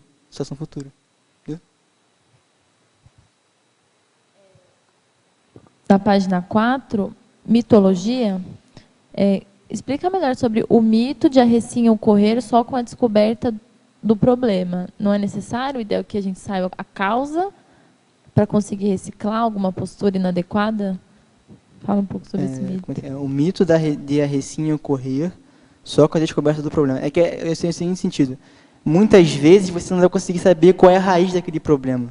Está tão enraizada aquela situação que você não consegue atingir e desenvolver aquele processo. Mas você sabe que se você tiver uma postura mais melhorzinha, uma postura adequada, você sabe o que você precisa fazer para resolver. Você não sabe qual a causa do problema, você sabe o que você precisa fazer para resolver. Então você foca no que você precisa fazer para você resolver. Mudança de hábito já... Isso, você já vai começar, isso vai afetar a tua intraconsciencialidade diretamente. Você vai começar a ver aquela situação de outra forma. Entende? Não precisa saber a raiz do problema. Porque tem muitos problemas que a gente tem aqui que a gente tem de muitas vidas anteriores. A gente não vai conseguir saber qual é a origem do problema. Tá, entende? Mudando o hábito você já resolve. Ver, exatamente. Tá. Então, continuando aqui, Fatologia, página 1, final da 6ª linha. Poderia comentar a respeito da agressividade sadia? Você já falou, mas vai mais um pouco. A agressividade sadia é aquela agressividade que, vamos dizer, eu vou tentar falar de outra forma aqui. Você é agressivo no sentido de promover a intrassensibilidade. Então, na hora que você precisa ser mais veemente em alguma situação, você precisa ser mais claro com a pessoa, você está numa sala de aula como professor, você precisa falar com um tom mais agressivo, mas não no sentido de você agredir o outro, no sentido de prejudicar o outro, mas de fazer assistência na pessoa. Então, a ideia é mais ou menos essa, tá? Agressividade sadia. Agora, em Fatologia, página 1, 4ª linha de baixo para cima. Comente, por favor, acerca de a hora e o local adequados para refletir sobre os problemas. Isso aí é o seguinte, a pessoa, às vezes, você quer fazer uma reflexão sobre algum problema que você está passando, que não sai da sua cabeça. Você está num ambiente totalmente desfavorável, por exemplo, você está num ônibus, você está às vezes na faculdade, está no trabalho, que às vezes é mais estressante, você não vai conseguir identificar qual é a raiz daquele problema. Dificilmente você consegue trabalhar em cima disso. E muitas vezes a pessoa pode acabar identificando soluções que ela acha que vão resolver a situação, mas acaba não resolvendo. Acaba que ela não conseguiu ter uma visão de conjunto maior daquele negócio, ter a lucidez necessária para ver o que ela precisava resolver. Então, se você separar um horário, um local, para você começar a trabalhar isso, você ganha mais lucidez diante do fato e tem mais visão de conjunto sobre o que está acontecendo. Fica mais fácil identificar o problema e também resolver. Né? Se você ficar pensando em qualquer lugar, essa desorganização dá problema também para a pessoa. A outra questão também que ajuda é o amparo de função. Né? Se a pessoa está organizada, ela tem um horário certinho, um local para ela fazer essa reflexão, trabalhar com a autopesquisa, a tendência é que os amparadores ajudem ela nessa questão. Muitas vezes porque ela vai ser um exemplo para outras pessoas também. Então, o amparo, ele vem com a organização. Né? Então, a pessoa que fica mais organizada, ela tende a ter mais amparo de função também. Oi, Igor. Página 1, você poderia aprofundar a citaciologia? Primeiro diga a si mesmo o que você deveria ser, depois faça o que tem de fazer, e a relação com o verbete. Então, é o seguinte, eu acho que ela exemplifica o verbete, né, de certa forma, porque que eu estou trazendo aqui? Você começar a refletir sobre os seus comportamentos, as suas posturas, né? Você vai, em teoria, ver o que você precisa fazer, né? Qual é a meta que você precisa estabelecer ali, para você tentar ajustar aquele problema seu, mas falta fazer, né? Então, primeiro você precisa analisar a situação, ver com calma qual é o melhor caminho que eu preciso traçar para resolver esse problema, depois fica mais fácil eu colocar em prática, né? Se eu não fizer essa análise anterior e tentar botar em prática de qualquer maneira, eu acabo podendo gerar mais problema para mim e não conseguindo resolver. Acho que nesse sentido, de auto-reflexão mesmo. Ok, obrigado. Agora, em tecnologia, página 2, primeira e terceira linha. Como funciona a técnica da rememoração pelo estado vibracional? É o seguinte, o estado vibracional se trabalha, né, e geralmente quando a pessoa trabalha o estado vibracional e ela consegue instalar o estado vibracional, ela tem mais lucidez, né? Ela fica mais lúcida, a pensanidade fica mais clara, né? O que é rememoração no estado vibracional? Você começar a procurar rememorar os seus comportamentos, seus autopensenes, na medida que você vai trabalhando na técnica, né? Por quê? Você começar a verificar que tipo de intrusões energéticas que podem ocorrer, que ocorreram dentro da sua psicosfera, devido às suas posturas pensênicas, seus comportamentos. Então, a pessoa, conforme ela vai trabalhando o estado vibracional e procura rememorar tudo que ela fez no dia anterior, tudo que ela veio fazendo no dia a dia, ela começa a ver quais foram os pontos falhos dela, quais foram os pontos em que ela ficou assediada, que ela deixou o assédio entrar, né, que ela ficou com um chakra bloqueado. Então, nesse sentido, ajudar você a identificar e fazer esse autodiagnóstico quanto à questão energética sua, seu estado energético. Tá? Depois ele pergunta também, se já comentou, a técnica da visualização parapsíquica. Então, tem lá um verbete sobre isso, depois se a pessoa quiser ver com mais detalhes fica melhor, né, porque amplia mais. Mas basicamente a ideia da técnica da visualização parapsíquica é a pessoa começar a desenvolver a paraperceptibilidade dela, né? É uma técnica muito favorável para isso. Você começa a focar mais e fica só dedicado a perceber as energias, identificar o problema, às vezes a situação que pode ocorrer, que você tem um conflito, você pode botar na sua tela mental ali. Vou citar a técnica para a pessoa ver com calma no verbete. Mas a pessoa pode usar a técnica para, por exemplo, ela começar a fazer um movimento de análise energética sobre como é que está aquela situação que ela vivenciou que gerou um conflito para ela. Como é que está essa situação? Como é que foi o que aconteceu, né? O que aquela outra pessoa estava sentindo? O que ela estava sentindo, né? E ela começa a perceber as energias ali e fica mais fácil ela entender por que ela está chateada, por que ela ficou magoada e como é que ela pode resolver isso, né? Fica mais fácil a partir dessa análise energética. Tá? Então, a ampliação da paraperceptibilidade é fundamental aí na questão da autopacificação. Agora, em paradoxologia, página 3, terceira linha. Poderia discorrer a respeito do paradoxo da alta admissão de possuir posturas bélicas para se atingir a autopacificação? Isso aí é bem legal também, que é o seguinte. Se você não conseguir identificar quais são as suas posturas bélicas, né, você não consegue trabalhar para você resolver isso, né?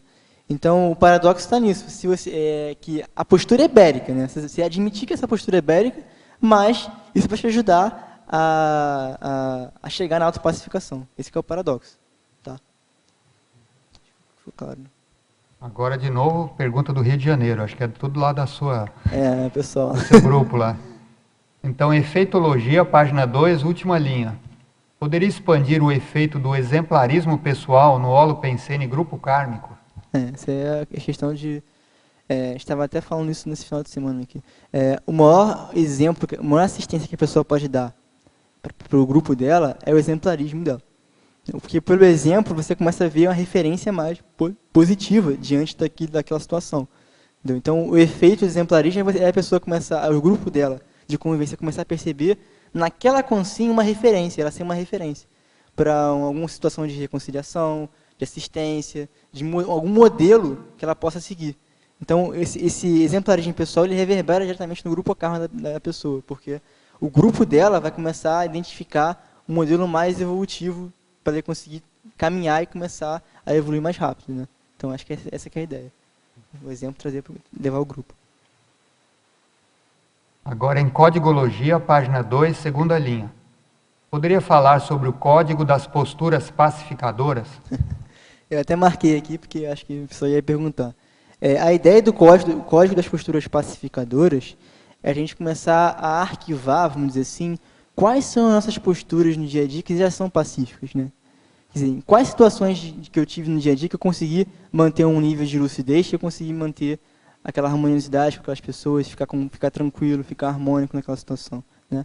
E conforme a pessoa vai desenvolvendo o diário da autopacificação, ela pode também perceber as reciclagens que ela vai fazendo ao longo dessa autopesquisa, né? E começar a registrar isso também num arquivo. Então, o código das posturas pacificadoras é você começar a trabalhar, a registrar quais posturas que você já tem que são pacíficas, né? Quais posturas que você conseguiu já trabalhar e reciclar para poder ser mais pacífico naquela situação. Você arquivar isso e começar a procurar seguir esse código, né? Para você conseguir manter isso. Porque uma coisa é você conseguir fazer a reciclagem, você conseguiu movimentar uma postura diferente lá, só que passa um ano, passa a situação, você mudou de cidade, mudou de ambiente. Aquilo pode acabar trazendo de volta aquela situação mais negativa. Então, para você fixar aquela reciclagem, seria interessante ter um código de posturas pacificadoras. Que a pessoa fixa a recim dela e mantenha aquela condição já mais pacificadora diante das situações que ela vivencia. É nesse sentido. Por favor, em relação sobre a organização, né? Então, você sugere da gente fazer as anotações e depois a revisão. Você tem alguma sugestão de como organizar isso? Você faz com alguma frequência essas revisões? Então, como é que funciona? Porque a gente tem muita coisa arquivada que a gente escreve. Você sugere alguma... Não, a primeira coisa é você ver se você vai colocar num arquivo, né? Se você vai colocar, se você vai fazer na mão. Você vai passar para o computador depois que você escreveu? Você vai colocar num arquivo lá no seu armário? Essa é a questão de organização, né?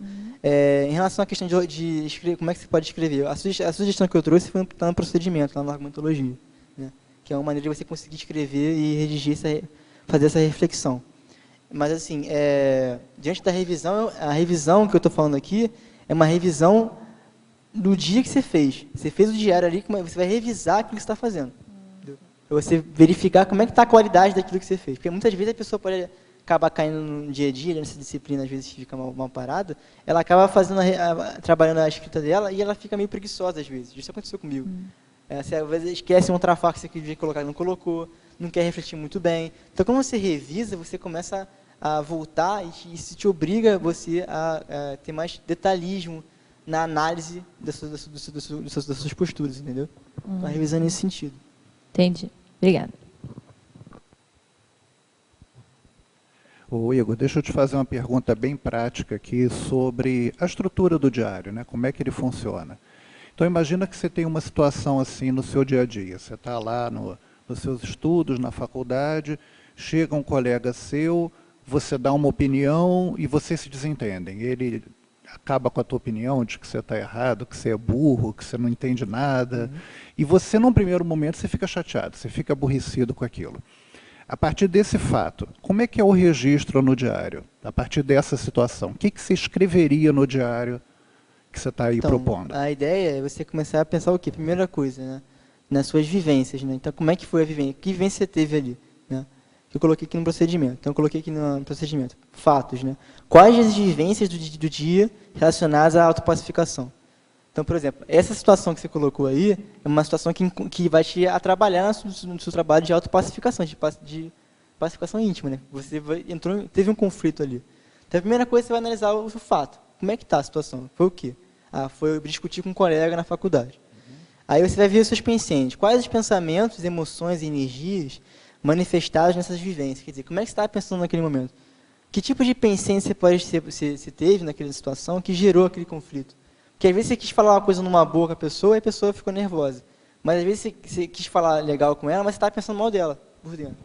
Entendeu? Às vezes é o colega, é o cara que estava com problema. Então, às vezes você pode até ter a situação negativa, carregar aquele conflito com você, mas na hora que você fazer a reflexão, você vai ver que a culpa não foi sua, a culpa foi da pessoa que foi com conflito. Então, naquela mesma hora que se você perceber isso, você limpa o processo. Peraí, eu estava tranquilo, a pessoa que se desestabilizou. O problema não é meu, então. Posso tentar ajudar ela numa situação, mas o conflito não está comigo. Entende? Aí depois a gente vê repercussões. Quais as repercussões intra-extrafísicas observadas? Quer dizer, você ficou assediado com a situação depois? Né? Como é que ficou? Você teve Como é que você saiu depois daquele conflito, daquela situação? Você saiu bem, você saiu mal? Síntese. Quais as conclusões sobre o saldo pacifista das manifestações? Aqui é o seguinte, é você começar a perceber se você foi mais pacífico no teu dia a dia ou foi mais belicista, né? Porque a ideia aqui, eu dei um exemplo de uma vivência. A ideia é que você pegue o máximo de vivências possíveis e veja o seu saldo depois no final. Metas. Quais as metas sinológicas ou interassistenciais foram atingidas? Você pode... você conseguiu manter as suas reciclagens que você está querendo trabalhar, que você está buscando atingir, ou você ainda não conseguiu, você teve deslizou naquela situação, perdeu a lucidez e acabou perdendo o foco e acabou entrando na onda, né? Como é que foi essa questão? E na autocrítica, qual o resultado da análise crítica da qualidade do diário? Quer dizer, como é que está a sua autocrítica em relação às suas manifestações, né? E daí que entra a revisão. Quando a pessoa começa a rever a situação, ela vai começar a ver, peraí, eu fui muito leve comigo mesmo, eu fui muito pesado, eu exagerei na minha crítica, eu fui muito superficial na minha crítica. A revisão você consegue identificar isso. Tá? Então esse seria o último item. Esse aqui é um exemplo que a pessoa pode começar a trabalhar. Mas ela não precisa ficar presa a isso, né? Ela pode desenvolver da maneira que ela bem entender. Né? Porque a ideia Era isso mesmo, eu queria ser um ponto de partida. Tá. Obrigado. Nada. Agora uma pergunta da Alemanha. A teletertuliana da Alemanha, mas ela fez a pergunta em português. Fatologia, página 1, quinta linha. Poderia comentar as crises de crescimento favorecedoras das autorrecins? Sim, é o seguinte, a crise de crescimento é quando a pessoa está começando a melhorar, a ter posturas melhores, só que ela entra em conflito com aquilo que ela não quer abrir mão. Entendeu? Então, aquela costura de reciclagem que ela está querendo fazer, ela acaba atrapalhando aquilo que ela não quer abrir mão. Então, por exemplo, a pessoa não abre mão de ver um jogo de futebol, sei lá. Um exemplo bem assim, meu, assim, que eu tinha, assim. Aí, mas naquele dia, ela tem um compromisso com o voluntariado do IPC dela. Tem um compromisso com o voluntariado. Então, como é que está essa situação? Ela está fazendo a reciclagem de começar a voluntariar, de começar a assistir as pessoas, mas aquilo pode gerar uma crise nela porque ela quer assistir o jogo. Entendeu? Por exemplo, então é uma incoerência com aquela reciclagem que ela está querendo fazer. Então, essa crise de crescimento é uma oportunidade de você identificar exatamente quais são os fatores no seu dia a dia que você ainda tem, que você ainda não tem que abrir mão, que você ainda não abriu mão, que você ainda tem como capricho, que você ainda tem como autocorrupção. E você procura abrir mão disso a partir desse movimento. Tá? É nesse sentido. O Igor, que você observa assim aqui o que te motiva a ter um hábito de escrever, de criar esse diário? Eu tenho um hábito de escrever em relação à questão da reflexão do diário, né? Mas eu também tenho um hábito de escrever em relação a artigos, essas coisas também. Então eu já gostava de escrever antes de começar a fazer. Mas assim, o que me motiva é justamente, eu tenho traços muito relacionados com a questão da escrita. Eu comecei a identificar isso gera uma autopacificação em mim, vamos dizer assim. Por quê? Porque você começa a ver o resultado do que é aquilo que você consegue fazer. A pessoa que ela começa a manifestar os trafores dela, ela tende a gerar uma autoestima muito grande nela. Porque ela começa a ver que ela é capaz de fazer as coisas, de assistir os outros. Entendeu? Então, isso melhora muito na autoimagem da pessoa. Então, no meu caso, assim, eu escrevo cada vez mais para começar, inclusive, a melhorar minha autoestima. Entendeu? Nesse sentido. Manter minha motivação para fazer as coisas. Né? Porque eu ainda tenho muitos problemas para resolver. Né? Só tenho 22 anos, então tem muita coisa pela frente aí. Então, uma das coisas que a gente pode trabalhar é justamente isso. Não, legal. Só para compartilhar, eu também percebo que o que me provoca a motivação assim, de escrever é quando eu penso que a escrita vai me ajudar a resolver. Então, a procura de uma possível resolução já é uma motivação também para escrever. Muitas vezes a pessoa está com um gargalo evolutivo e ela começa a escrever sobre aquele tema, ela pode começar a furar essa bolha, né, esse gargalo que ela está tendo. Porque a escrita te mostra como é que você pode analisar, tem a visão mais de conjunto daquela situação. Né? Fica mais fácil você identificar o que você precisa fazer. Né? Então, nesse sentido, é muito bom. Tá, obrigada. Então, outra pergunta do Rio de Janeiro. Tá? A interaciologia, página 3, final da segunda linha. A interação, equilíbrio emocional, comunicação assertiva. Legal. Aí ela pergunta, como melhorar nossa comunicabilidade no dia a dia, pois sabemos que uma das grandes causas de conflitos com os outros são os famosos mal-entendidos.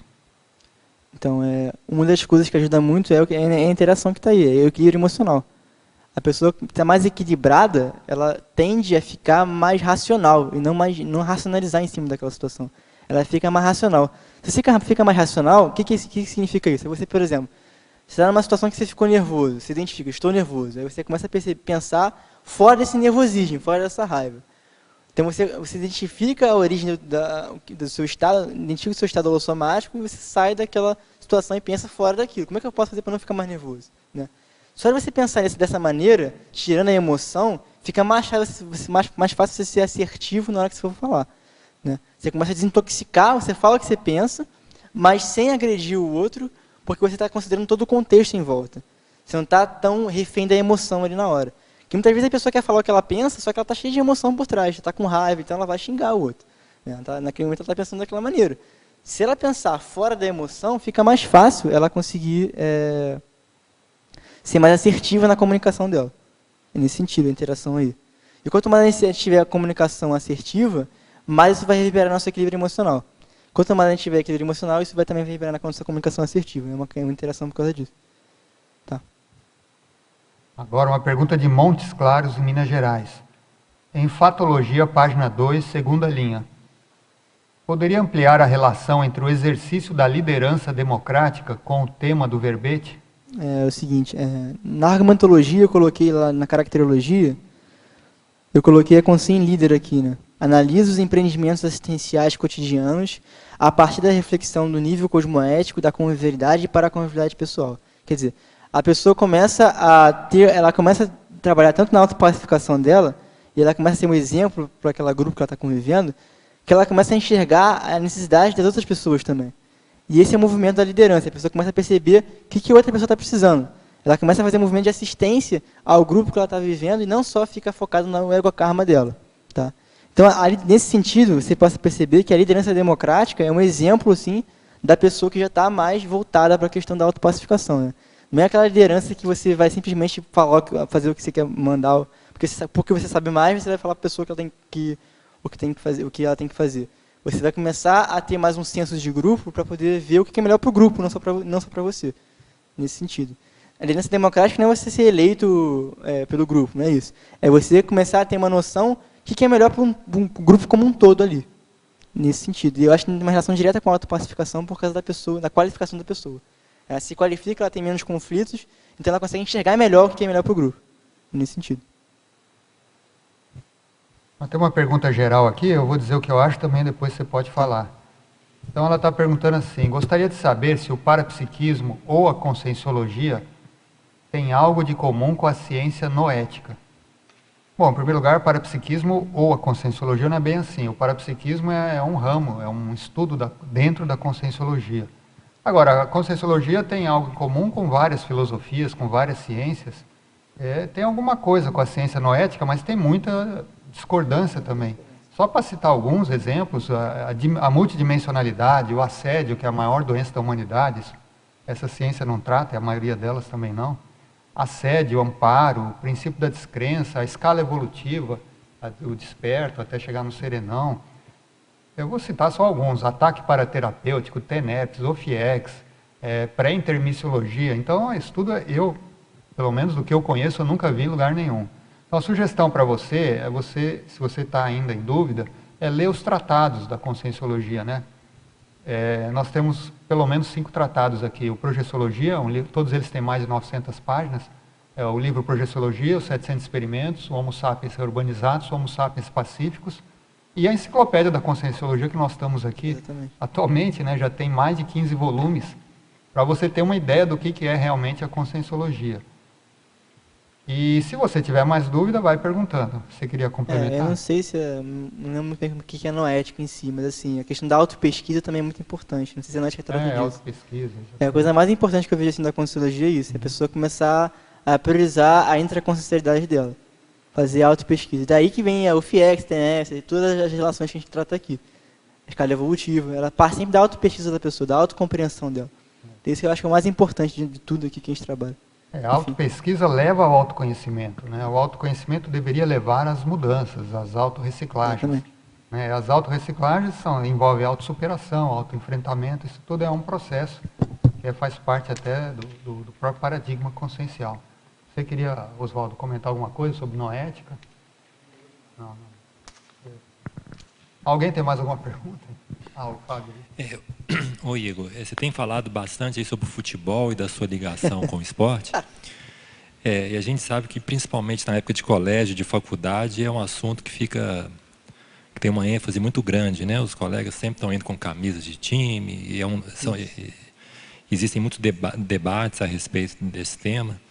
Eu queria saber como é que você tem superado isso, as técnicas que você tem usado, como é que está isso aí na sua vida?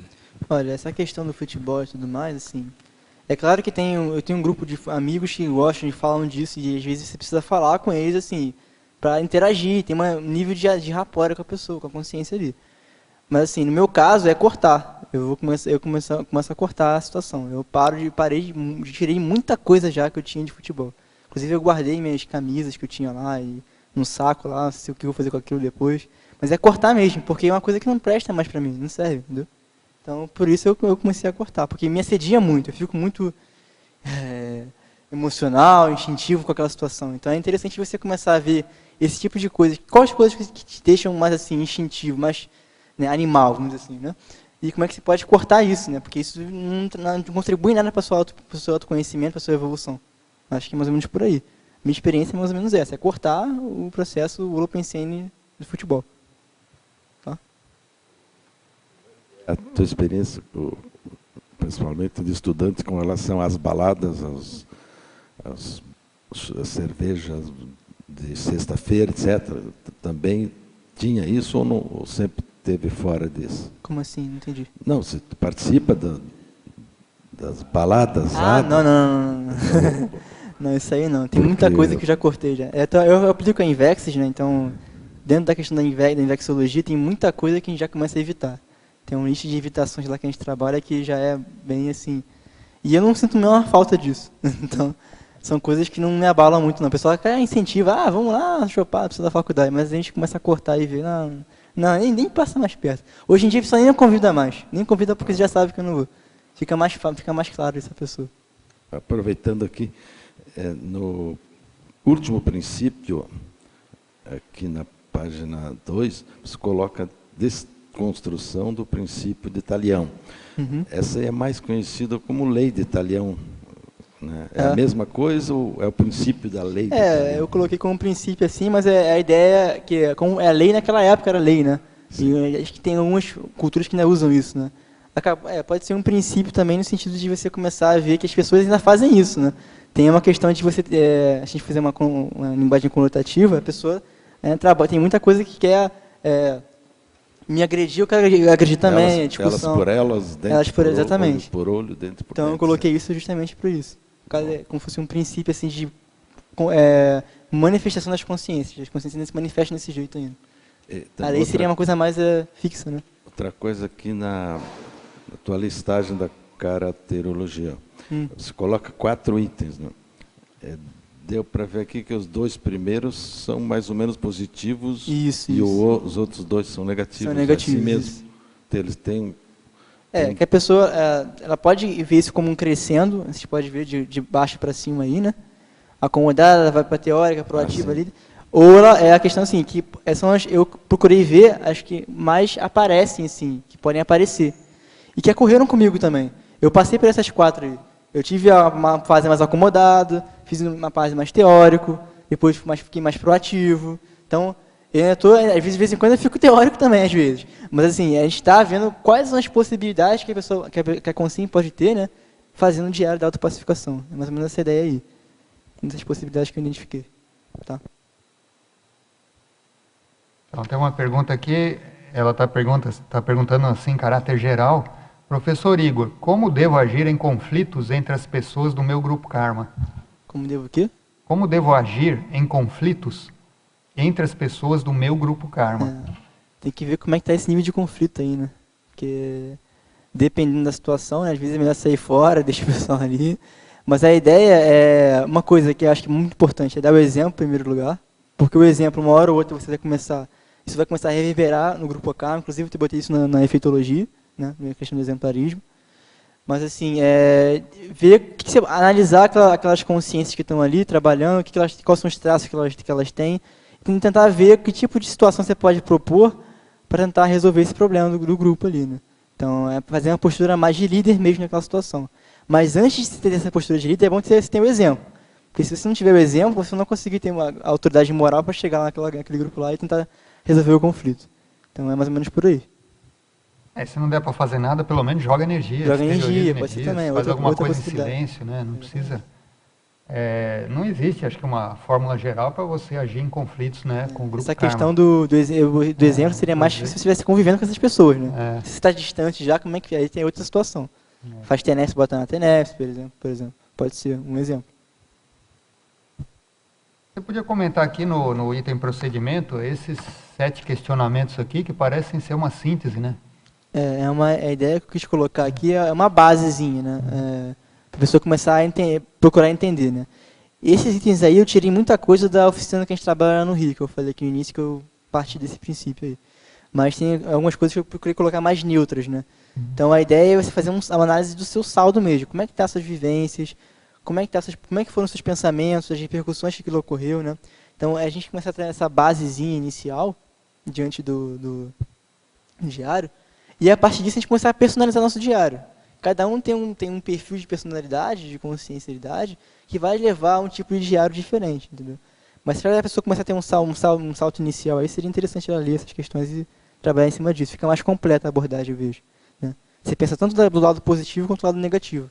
Não fica só na questão só dos conflitos, mas também só do lado bom. Tentar ver um meio termo aí. Acho que nesse sentido é interessante.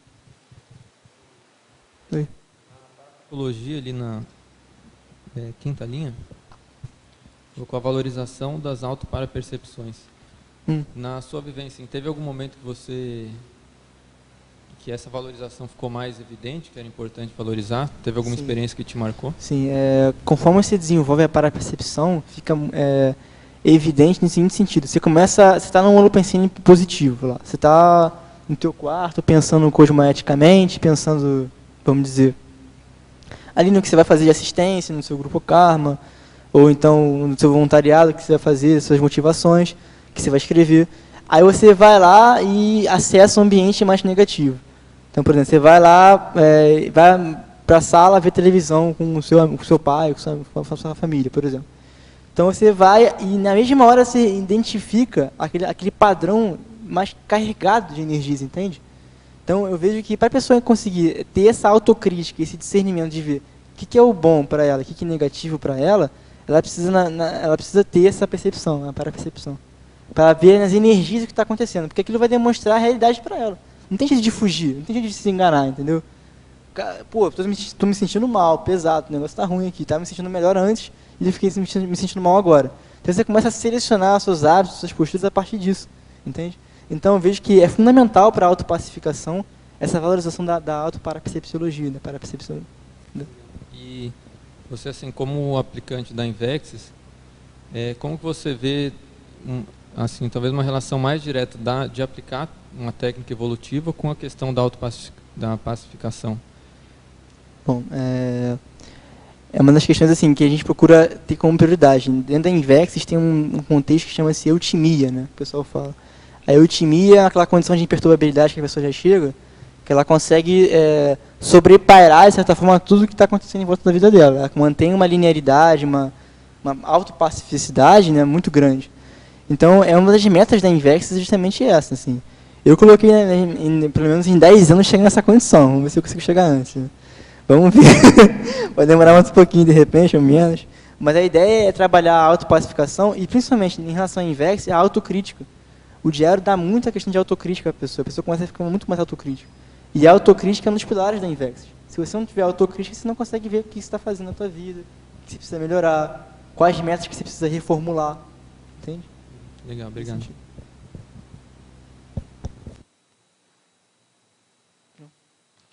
Muito bem. Você podia comentar aqui na parafatologia, na terceira linha, você fala da paradiplomacia. Como você relaciona a paradiplomacia com essa questão do verbete? A paradiplomacia, né, é a questão da pessoa, por exemplo, a gente está falando aqui da Invexis, né? A ideia, a paradiplomacia é o que os amparadores de função, né, na sua extrafísica já fazem isso, né? Tem essa condição de paradiplomacia maior. Uma das metas assim, da Inversa é chegar nessa condição também. Então, eu vejo que o diário é uma ferramenta muito útil para a pessoa chegar nisso.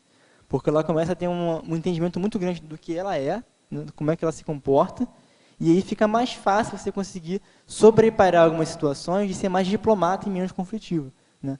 E paradiplomata no sentido de você fazer a inter-relação com as consciências também, né? Então é nesse sentido que eu coloquei na parafatologia, paradiplomacia. Tá. E agora na página 2, na fatologia, na terceira linha, no final da terceira linha, você escreveu lá desconstrução das falsas interpretações da realidade.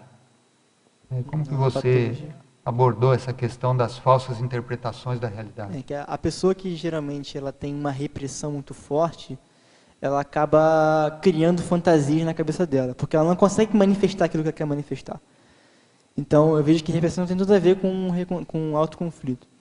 E ela cria essa fantasias e acaba interpretando ações de outras consciências que são, às vezes, não era aquilo que ela pensou. Então, ela interpretou de uma maneira errônea aquela situação, porque ela está viajando na maionese, ela está na fantasia dela. Ela não está procurando vivenciar e com acuidade, né, vamos dizer, com hiperacuidade energética e tudo mais, aquele momento evolutivo que ela está tendo. Ela está mais presa às emoções que foram reprimidas dentro da fantasia dela. Então, eu vejo que você começa a desconstruir essas interpretações e desconstruir essa imaginação que você cria, essa fantasia, a partir do momento que você começa a fazer o autodesvendamento, né, dentro da sua autocriticidade no diário da autopacificação. A pessoa começa a ver que ela tem, que realmente, eu fui reprimido, então eu preciso começar a ver quais posturas que eu tenho que são ainda, que tem relação com essa repressão. Ela fica mais autoconsciente quanto ao comportamento dela. Acho que nesse sentido aí dá para entender. Tá? Oi? Tá. Igor, eu queria que você analisasse ali o líder assistencial. Como é que seria esse líder assistencial? Na caracterologia? Líder, caracterologia. Caracterologia, o primeiro item. Tá. Líder. Na página 5. Líder. Analisa os empreendimentos assistenciais cotidianos a partir da reflexão do nível cosmoético da convivialidade para a convivialidade pessoal. É o seguinte, a pessoa nessa condição, ela começa a planejar a vida dela já, no cotidiano dela, naquilo que ela vai fazer de assistência. Ela não está pensando mais nas recins dela só. Ela está pensando no grupo que ela está vivendo e que ela pode ajudar aquele grupo. Entende? Então ela está começando a ver. Bom, eu tenho lá, vou acordar amanhã eu vou na faculdade e tenho que assistir tal pessoa ali, que eu vou assistir. Ou fazer um arco voltaico num familiar meu, na minha dupla, seja lá o que for.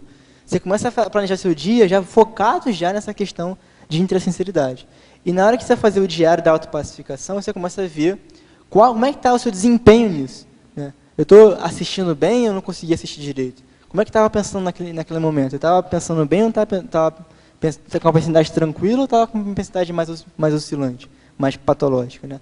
E essa análise que eu coloquei de reflexão do nível cosmoético de convivialidade para convivialidade é o seguinte, você vê como é que essas pessoas que você convive reagem em relação a isso, essa sua postura de assistencialidade, e como é que está a sua para com a convivialidade. Como é que está? Você está mais com os amparadores ou está mais com os assediadores? Né? Você tem mais companhias homeostáticas do seu lado ou mais assediadores? Entende? Então, é desse sentido. E a gente pode fazer uma correlação com a meta que eu coloquei no 6 do procedimento.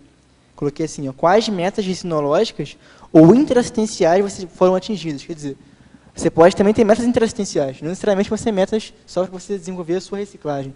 Mas também você pode trabalhar em cima da assistência que você pode fazer para os outros. Porque essa assistência vai gerar a pacificação também. A ferramenta mais importante para atingir a paz, eu vejo, é a interassistencialidade. Você ajudando as pessoas. Você vai começando a melhorar aquele laço que está meio mal parado ali. Entende? Então, o líder é nesse sentido. É aquela que já está conseguindo sobrepairar aquela condição dela de autoconflito. Ela está bem resolvida com ela mesma. E começa a pensar em assistir o grupo que ela está em volta. E como é que você pode analisar isso? A partir da sua convivialidade, como é que está a convivência? As pessoas estão gostando de você? Você é uma referência ou não é? Você tem assediadores como você não tem. Entende? É nesse sentido. E como é que você se analisa assim? Bom, se você está sendo um bom líder ou um líder assediador. Muito bom essa pergunta aí. Como eu falei, eu participei dos 4 aqui já, né? Já fui acomodado, teórico, proativo e líder, assim. Nesse momento, eu estou vendo o quanto eu tenho ainda dificuldade com algumas questões pessoais, assim, e eu estou tentando ser mais proativo aqui, né?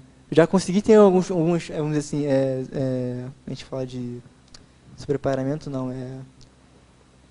extrapolação de liderança, mas assim, eu não consigo manter isso durante muito tempo.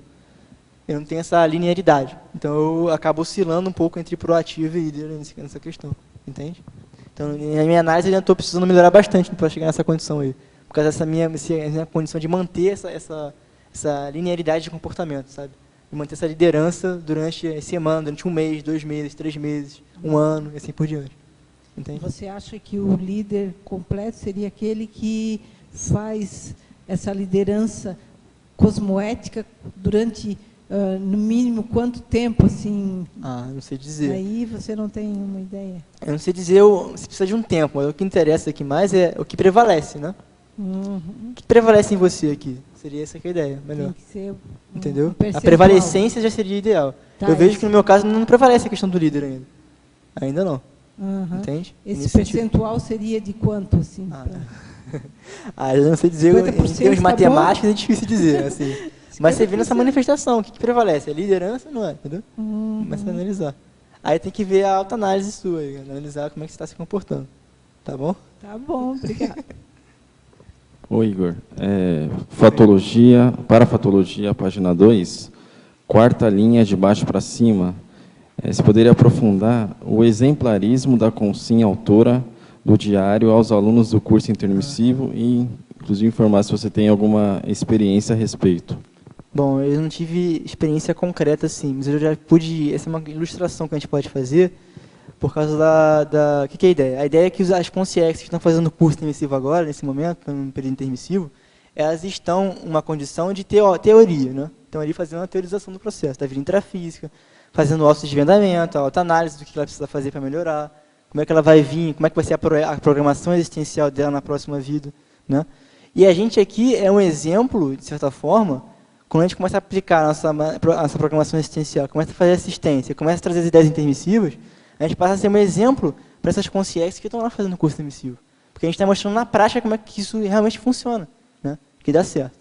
Então, é nesse sentido que eu quis colocar aqui, né? A consim autora do diário, ela já tem uma condição, vamos dizer, devido ao nível de reciclagem intraconsciencial que ela está promovendo, né? De ser um exemplo para esses alunos do curso intermissivo. Nesse sentido, tá? Vamos lá. Deixa eu te fazer uma pergunta aqui de um item da fatologia, que você fala assim, da autoaceitação da condição evolutiva em detrimento da autocobrança. Está ali na página 2, né? Como é que a gente faz isso sem cair na acomodação, sem ser autocorrupto? A ideia aí é o seguinte, a autocobrança ela é um autoassédio, né? Certo?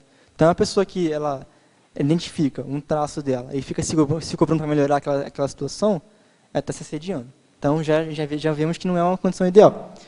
A autoaceitação é o seguinte, você começar a aceitar o processo de você ter esse traço, você começar a fazer um movimento intraconsciencial para combater isso.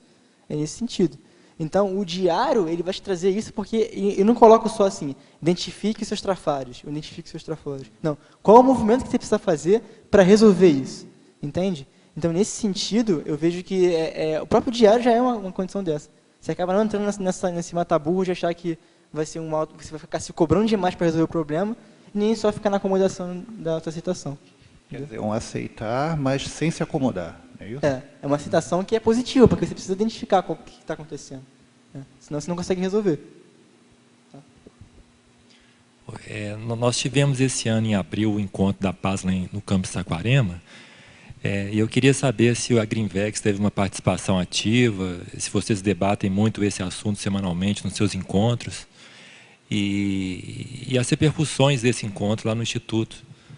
Bom, eu não fui no encontro da página, acabei não indo nessa situação, porque você até foi um pouco incoerente com a questão do verbete, mas eu não tinha grana para ir, vamos dizer. Mas assim, dentro do Greenvex, eu acho que teve um amigo meu, que é do Cícero, lá do Greenvex, ele foi no encontro da paz e apresentou um artigo lá. Né?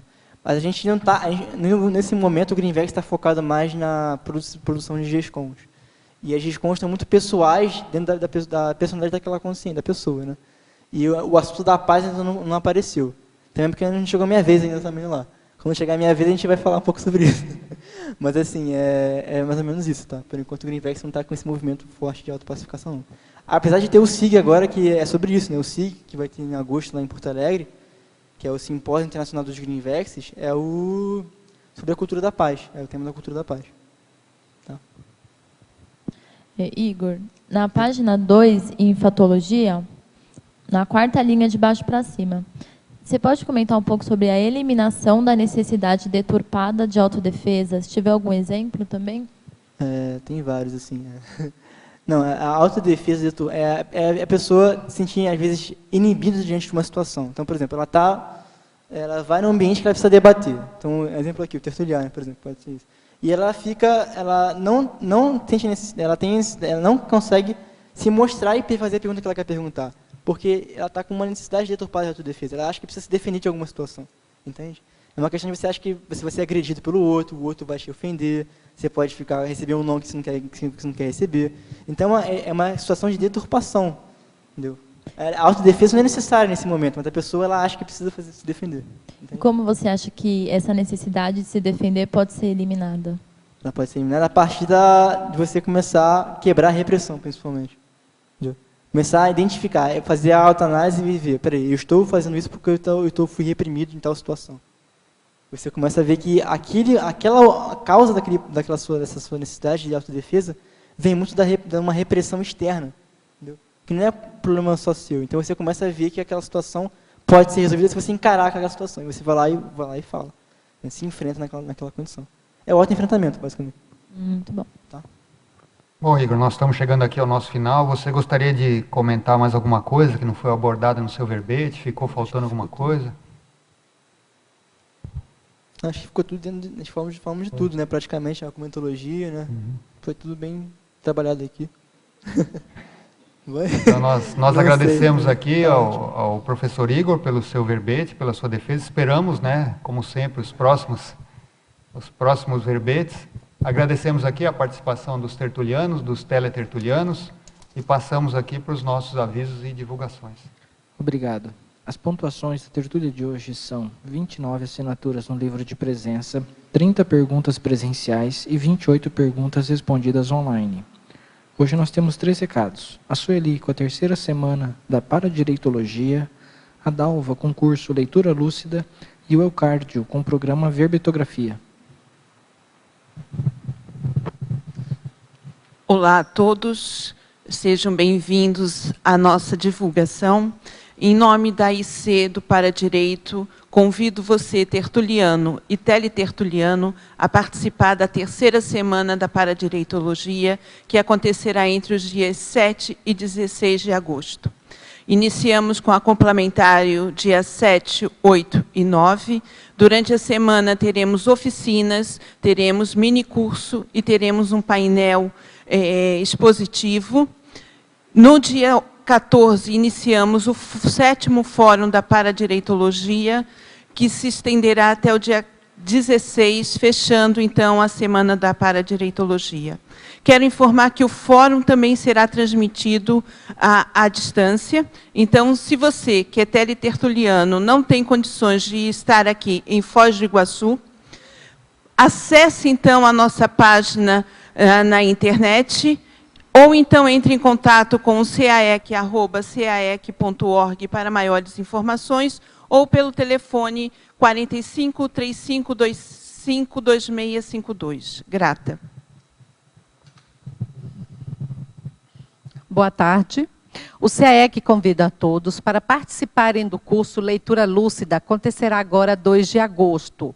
Venha desenvolver a seletividade e tecnicidade na leitura, como ler, como escolher e o que ler. As aulas serão ministradas em 4 módulos. O curso irá mesclar os módulos presenciais, que serão também transmitidos online, aulas gravadas no estilo TED, além de experimentos no holociclo e na holoteca que complementarão as atividades. Mais informações sobre valores e formas de pagamento podem entrar em contato com a recepção do CAEC ou através do telefone 45, nosso código de área, 3525-2652. Obrigada.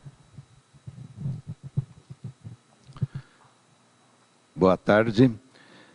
Este recado se destina principalmente a você, teletertuliano, que ainda não apresentou o seu verbete, como fez hoje o nosso verbetógrafo estreante. Então, comunicamos que está chegando o dia, falta uma semana e pouco, para o início de um programa verbetografia à distância para os residentes, especialmente fora de Foz. Começa em 6 de agosto a 29 de outubro, com aulas semanais, totalmente online. E também comunicamos que dia 18 de agosto começará um semipresidencial aqui em Foz do Iguaçu, nas mesmas condições e tempo.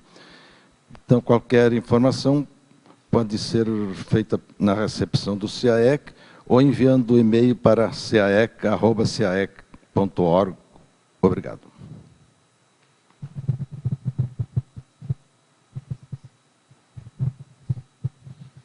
Para amanhã, teremos o verbete Sequência Inteligente de Desilusões, a especialidade Autoexperimentologia, e a verbetógrafa Malu Lindemann. Muito obrigado e boa tarde a todos.